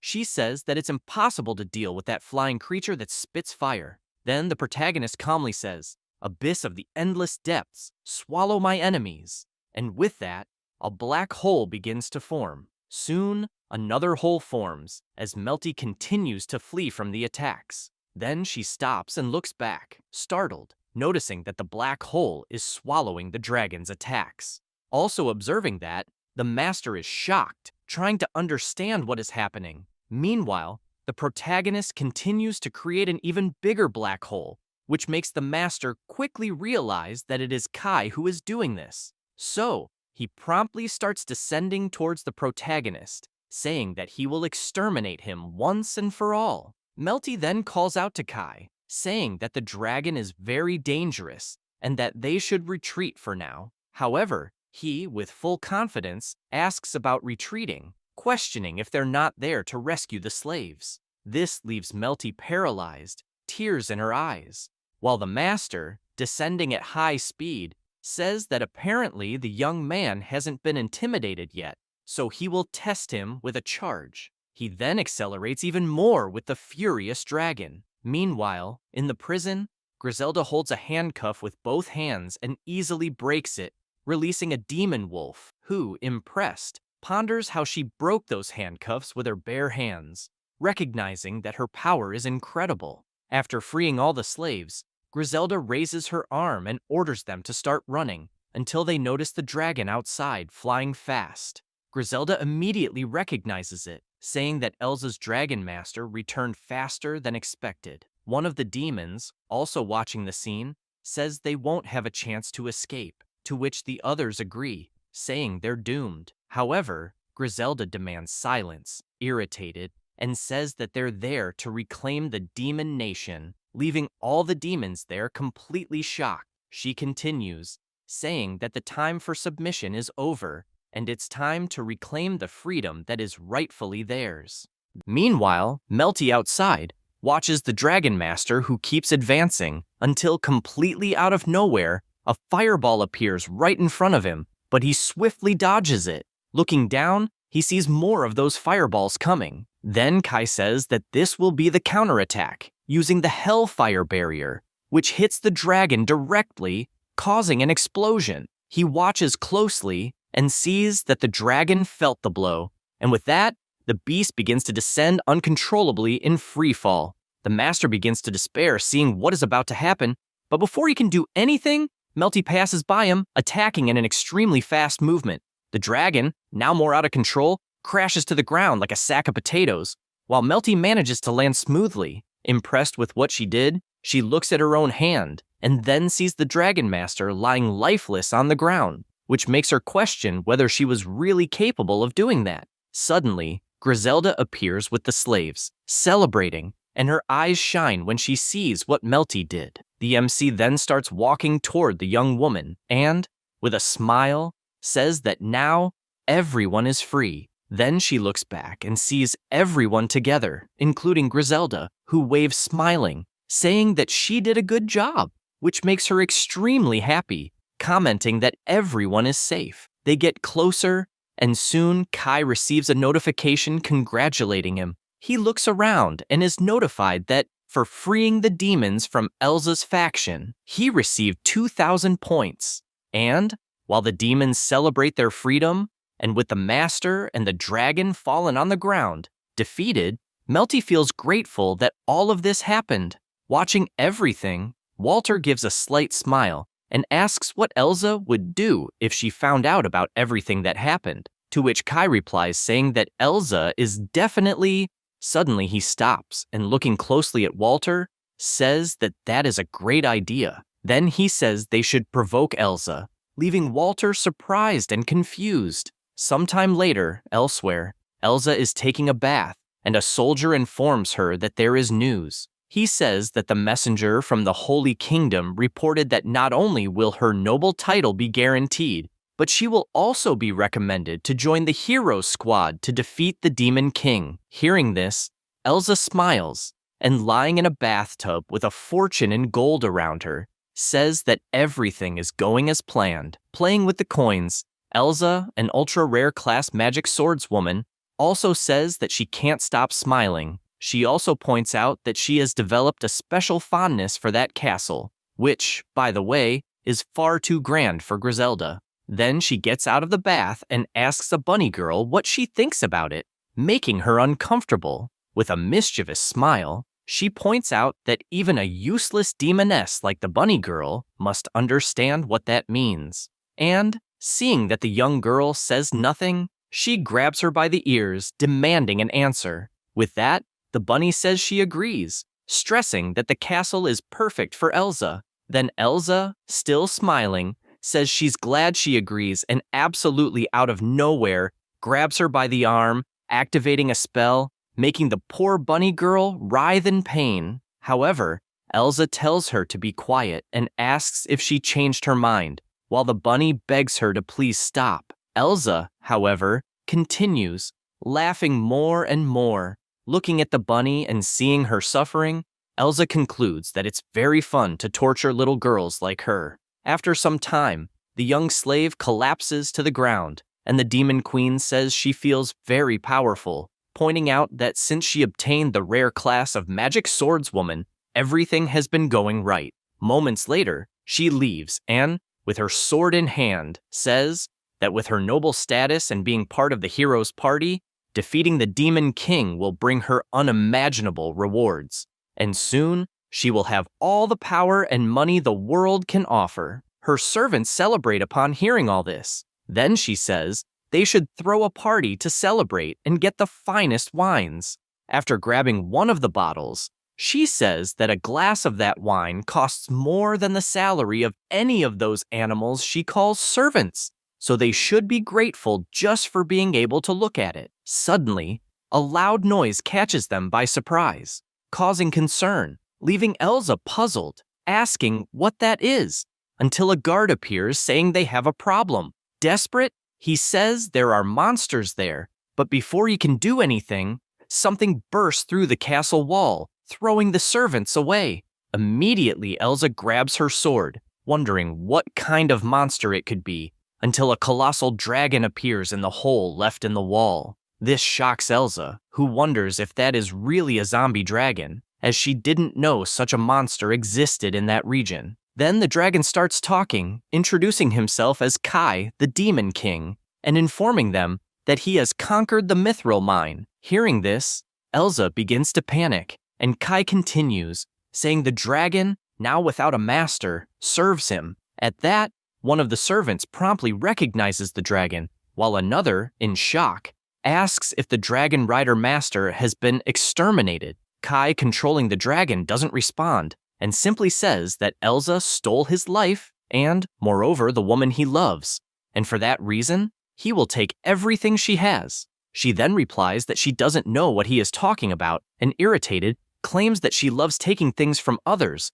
but despises when something is taken from her, and she can't wait to see what will happen. Gripping her sword even tighter, she says Kai will regret making her angry. Immediately, Kai begins to use an ability that emanates from the dragon's mouth, saying he can't wait for this. Then, he attacks using a dark power, stating that Elsa will suffer endless pain. Quickly, the Cursed Breath ability heads toward Elsa, who, realizing the attack, notices she won't be able to dodge or defend, because if the attack hits her, she'll be cursed. With that in mind, she grabs one of the servants, who instantly panics, and cruelly uses him as a human shield. Taking advantage of the dragon still attacking, she flanks, and, increasing her sword's power, uses the Crimson Flame Slash, delivering an attack that destroys and burns everything in its path. With the dragon in flames, she watches closely, and wonders if the Dragon Master and the mine really were taken. Remembering that the dragon said he was the Demon King, she decides she won't wait to join the hero's party because she'll eliminate him herself. Meanwhile, the servant who was attacked, lying on the ground, says it hurts a lot and asks why Elsa used him as a human shield, but she just tells him to shut up, saying he should be grateful to still be alive. Confident, she starts walking and orders all troops to be gathered. The men promptly start grabbing weapons from the arsenal, hearing Elsa say they will head to the mine immediately because they can't let the enemies prepare, as the Demon King is certainly celebrating victory. And looking at the man on the ground, she also comments that Kai must be thinking he cursed her. Outside the castle, they notice that during the dragon's attack, all the wines that were there were stolen, and she, thinking about it, starts trembling with rage, commenting that that bastard is taking everything that belongs to her, and for that reason, she will never forgive him. Sometime later, galloping at high speed, Elsa keeps saying to herself that she will not forgive that. With her subordinates, she advances quickly. Passing by the bodies of her fallen servants on the ground, she continues until she reaches the gate of the mine. Furious, she rears the horse, wondering how that bastard dares to take the mine from her hands. She thinks she will annihilate that so-called Demon King, Kai Austin. Suddenly, a noise is heard coming from inside the gates, and one of the subordinates, startled, asks what that noise is. He turns to Elsa and asks if they are really having a party in there. That makes Elsa even angrier, questioning how long those idiots will keep mocking her. Then, she draws her sword engulfed in flames and orders her troops to exterminate everyone inside. Immediately, they break down the gates. Advancing to attack, she orders them to spare neither women nor children and to make those wretches pay with blood. However, to her surprise, only 2 young demons are there, playing instruments. That leaves her paralyzed for a moment, not understanding anything. Before she could say anything, the demons start running desperately, leaving the instruments behind, which confuses Elsa even more, until out of nowhere, Walter attempts a surprise attack, jumping with his sword and commenting that Elsa really had the guts to come there. While he was still in the air, inches from landing the attack, Elsa realizes it's a trap and manages to defend herself effortlessly. Intrigued, she turns to see who attacked her and quickly recognizes Walter, while he, smiling, says he already expected her to defend the attack. With a quick movement, she throws Walter back, catching him by surprise. With several skills activated, she reflects that she is always underestimated and, with a harsh look, asks how much the Demon King paid him to do that. However, Walter does not answer, as he is astonished by all the skills Elsa possesses. The swordswoman then wastes no time and, using her skills, disappears from where she was in the blink of an eye, quickly appearing behind Walter. With a wicked smile, she says he already knows what happens to traitors, leaving him in shock. She activates the Crimson Flame on the sword to attack. However, when she turns, she comes face to face with several zombie knights.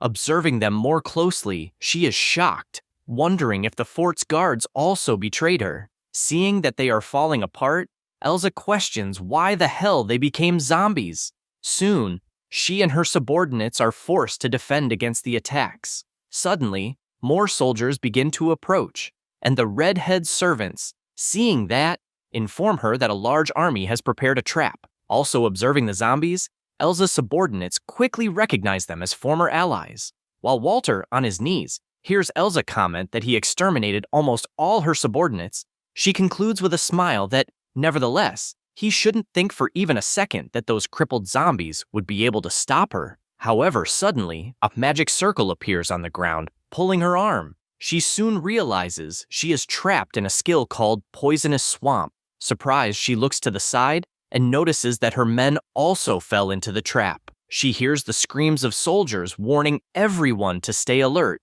because if they are not careful, they will sink into it. Soon, they start to become even more terrified upon noticing that the zombie soldiers don't care about it and keep advancing. One of them, almost messing himself in fear, notices he's starting to be swallowed by the swamp. Watching the scene, Elsa can't believe what she's seeing. Suddenly, Kai appears, commenting that Elsa was quick to notice the trap and emphasizing that it's a paralyzing poison. Even so, she is undeterred and angrily asks if he's the Demon King, saying she's surprised he's a demon. Confused, she wonders if it was really him who created the poisonous swamp and concludes that his class is probably that of Supreme Mage. Meanwhile, her men start getting massacred by Kai's army and the soldiers scream, asking for permission to retreat. However, the swordswoman remains firm and orders them to shut up and deal with it like men. Still, thinking to herself, she gets irritated by the zombies getting in the way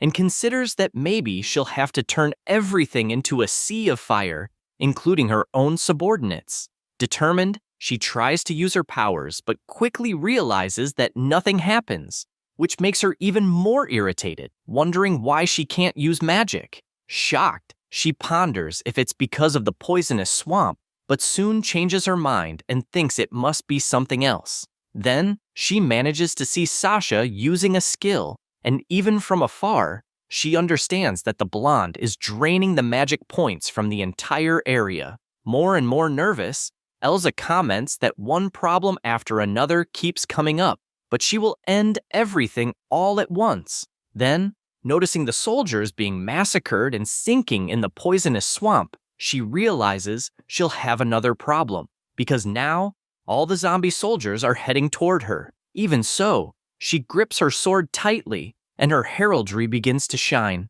Then the MC calls her and says that whenever she's cornered, she always reacts the same way, using the limit cancellation, questioning if that's right. This leaves the redhead completely shocked, wondering how he knows about the ace up her sleeve. In a serious tone, Kai asks why she doesn't try using it, and she, with a smug smile, says fine. Suddenly, one of the soldiers starts screaming, warning that the enemies keep approaching. However, she ignores him and tells him to shut up. Then Elsa activates her ability, saying that Brat will regret provoking her, and the soldiers, watching in shock, beg her to please stop, because everyone there will burn in the marble of hell if she does that. Nevertheless, she ignores them and, raising her arm, uses the limit cancellation. With that, noises begin to emerge, until suddenly, a powerful shockwave is released, throwing everything and everyone far away. Resisting the enormous pressure,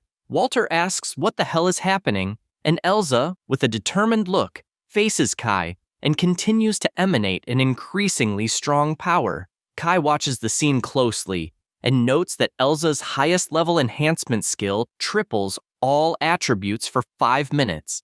And, with that, she soon starts moving quickly, saying she will show the difference between her level and Kai's.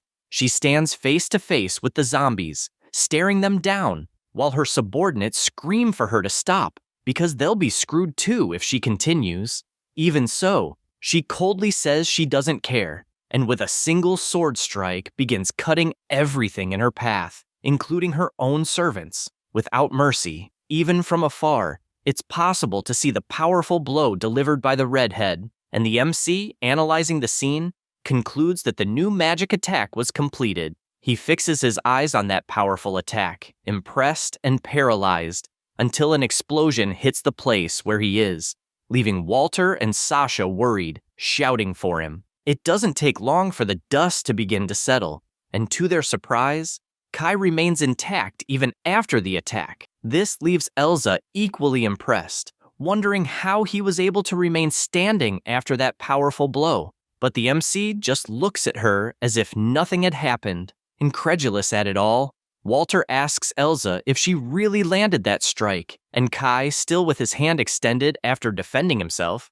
comments that apparently the redhead is still in her growth phase. Meanwhile, sinking into the poisonous swamp, one of the soldiers, soiling himself in fear, says he's witnessing a battle between real monsters. Looking at his own hand, Kai reflects that even 5 years from now, even with all his power, he might not be able to stop Elsa. However, he knows what her weakness is. He remembers that, in his past life, he had asked if she was okay, thinking that since her limit cancellation had ended, all her stats would be halved for 24 hours. However, she simply told him to shut up and stay away, calling him trash. Back in the present, Kai crouches down, unconcerned, and asks if she shouldn't hurry, as a minute had already passed, and she, still determined, retorts by questioning how far he can go. But completely out of nowhere, one of the soldiers calls for the Demon King and, together with his companions, trembling with fear, announces that he is surrendering, emphasizing that they can't go on with that crazy woman, and immediately his companions begin to say the same. This makes Elsa angry, calling them ungrateful bastards. And the MC, seeing that, says it's fine, but warns that they will have to prove whose side they are really on, which they promptly agree to without hesitation. With that, the swordswoman notices another problem has arisen, and before she can say anything, the soldiers charge at her to attack together, but she manages to dodge. Elsa then grabs her sword firmly and, irritated, asks if they really think she will allow them to join that scumbag. However, surprisingly, one of the soldiers grabs her by the neck as she can no longer move due to the swamp's poison. With that, Kai approaches, commenting that apparently she managed to resist it with her poison resistance skill, but now, finally, the swamp is taking effect. Fearing what might happen, Elsa begins to feel afraid upon hearing Kai say that now she is no longer a threat. Then, promptly, he orders the soldier to release her, and thus, the redhead falls face first into the poisonous swamp without showing any reaction. Seeing that scene, the MC reflects that this poisonous swamp might also be useful in real combat, and says he never imagined he'd see Elsa crawling so pathetically. He remembers when she humiliated him and stepped on his head, and continues watching her slowly agonize under the swamp's effect. Suddenly, she lifts her head and looks at the MC completely possessed by rage, and, supporting herself on the ground, she gets up already grabbing the sword, saying she still has some magic left. This catches the MC by surprise and makes him reflect that the redhead is really hard to take down. Then, she raises the sword to attack and, without thinking twice, delivers the blow with multiple movements toward Kai. Irritated, she claims to be the strongest, and, not only that, also a super rare class chosen by the gods.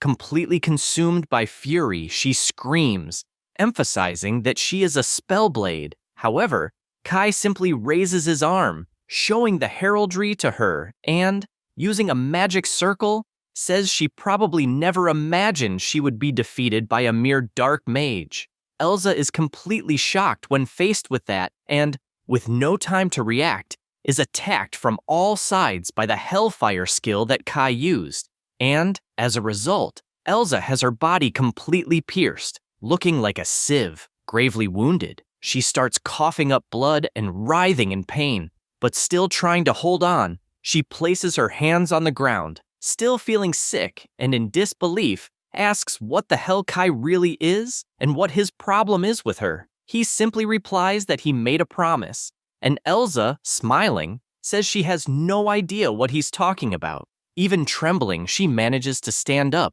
almost exhausted, and says that despite all of this, one thing has become clear, the fact that she cannot defeat him. This leaves the MC confused, not understanding what she is trying to do, and the redhead, after wiping her bloodied mouth, throws a piece of clothing to the ground. She begins to walk toward Kai like a model, and with all the charm in the world and a seductive look, Elsa asks Kai to make her the woman of his life. Hearing those words, the MC is paralyzed, unable to react, while Walter and Sasha, visibly irritated, comment that that woman is truly shameless. Even her former subordinates are surprised by that attitude. Kai remains unresponsive, silent, and Elsa continues, claiming to be strong and beautiful, and that for that reason, the Demon King should take her. However, something starts to appear beside her, and soon a small explosion hits the warehouse behind Elsa.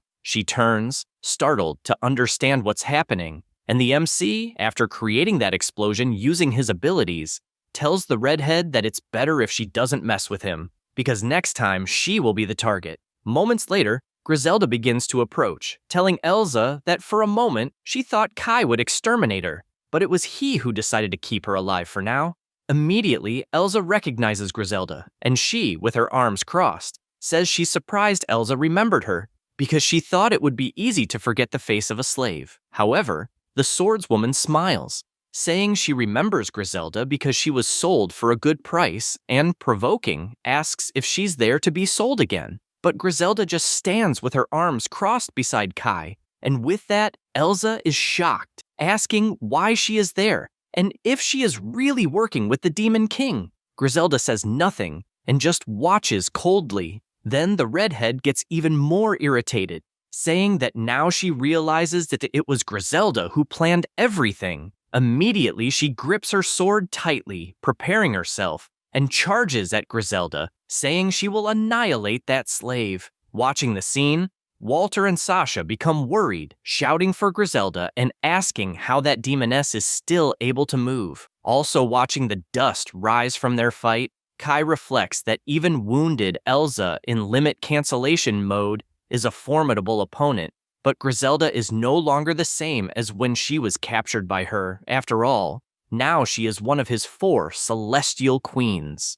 The redhead is completely astonished by Griselda's current powers, and soon hears her saying that normally she would like to take Elsa's life with her own hands. But suddenly, a spell appears at a terrifying speed. It is none other than Griselda, restraining Elsa with her powers, while Elsa, completely bound, asks how that slave got so strong, to which Griselda responds that she merely swore loyalty to Lord Kai. Shocked by this information, Elsa can't understand what it means. Then she begins trying to break free but fails miserably and concludes that her limit cancellation is wearing off. With that, Griselda makes a simple gesture, closing her hand, and the magic she is using begins to strangle the redhead, who can't react and starts to panic. Distressed, she begins to say that she swears loyalty. Then MC tells her that he will give her all the fortune he possesses, asking if she understands.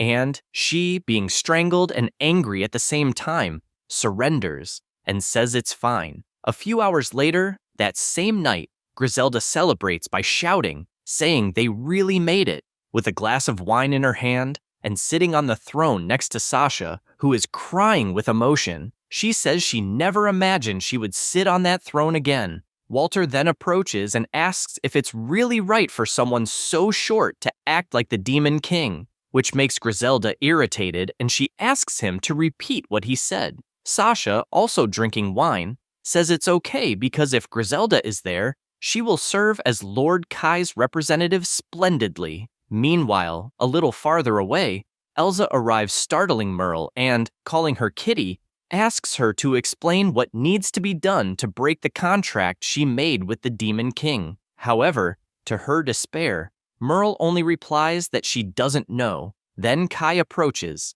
asking the redhead where she thinks betrayal begins.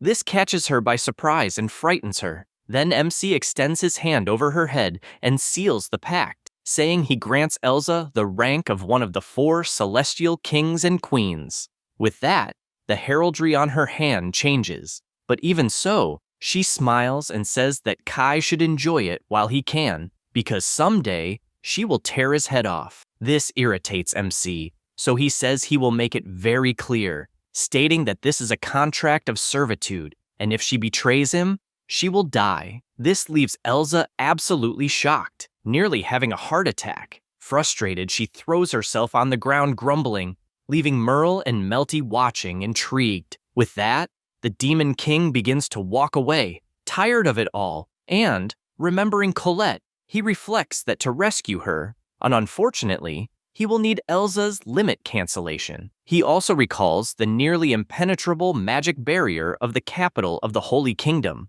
Even Griselda, as a demon queen, won't be able to break it, and if she manages to destroy just that, he can handle the rest himself. Shedding a tear of longing, Kai thinks to himself that the time is almost near. Suddenly, Griselda appears, interrupting his thoughts, informing him that the envoys from the Red Scorpion's mercenary group have just arrived. This surprises MC, who says he didn't expect it to be so soon, and commenting that it's a negotiation with demons, takes the opportunity to ask if she would also like to join. Griselda is moved by the invitation and says it would be an honor if he doesn't mind, but asks if, once the talks are concluded, he will leave immediately, which he confirms without hesitation, pointing out that he must depart as quickly as possible. This moves her even more and makes her comment that he must really care a lot about Colette. MC is surprised by that comment, but covers it with a smile, saying yes. Griselda then turns dramatically and, anguished, says she will proceed with the plan and wait for him. As she walks away with her head down, Elsa comes running, agitated, calling for the Demon King. And, as they talk on the castle balcony, a man watches from below. He is a member of the Holy Church, who says he is in disbelief witnessing all of it. Observing the conversation between Elsa and Kai, he wonders if the redhead was really defeated by the Demon King, and concludes that he needs to report it to Lord Johann immediately. But suddenly, the creepy dragon starts descending toward the man, and, approaching him, asks if that man is one of Johann's subordinates, commenting that by order of Lord Kai, he will also help them as an informant. Then the dragon extends its claws toward the man, who is shocked, asking if that is a high-ranked demon, but unable to react, he is easily captured by the frightening demon. Meanwhile, elsewhere, observing a dress, Johann tells Colette that she is very well dressed, and looking the beautiful young woman up and down, he calls her Lady Colette, the saint. Observing the mark on Colette's neck, Johann smiles. A few days earlier, in the capital of the Celestial King, two maids present clothing to Colette, and soon one of them, finishing dressing the saint, says she looks wonderful. However, Colette, shaken by being trapped there, just lowers her head and says nothing. She remembers when she was captured by Johann and said she would not return to the capital because she was with Kai, which made Johann, mocking, say that in fact she was referring to the Demon King and pointing out that she would never see him again, left her worried. Sometime later, in the capital, on a quiet night, Johann observes the saint attentively, smiling while the maids continue adjusting her clothes, adjusting his glasses, and with that evil smile, Johann says that she is truly beautiful, worthy of a saint, and a perfect match for him. This immediately catches Colette's attention and makes her ask what he means by that. Suddenly, a blonde young woman appears, opening the door and calling for Colette. She approaches the saint and says she was very worried about her because she heard she was kidnapped by the Demon King. Colette is equally surprised to see that young woman and calls her Princess Angelica. Angelica then says that must have been terrifying and asks if the Demon King did anything to her, and Colette responds that it wasn't like that, and that she must have misunderstood things. Meanwhile, Johann just observes the interaction, and soon a man appears, asking Colette if she is unharmed. This shocks Colette, because that is her father. Promptly, Johann bows, calling the man His Majesty Marquis Valm, and he explains that unfortunately, it seems Colette was brainwashed by the Demon King, and moreover, is now suffering from a curse. This leaves Angelica and Valm shocked and worried, but Colette immediately says that is a lie, emphasizing that Kai would never do that. However, as she says this, the chains of the curse Johann used begin to tighten around the saint, who feels intense pain. That's all, folks. If you enjoy the video, subscribe and hit the bell. Thanks.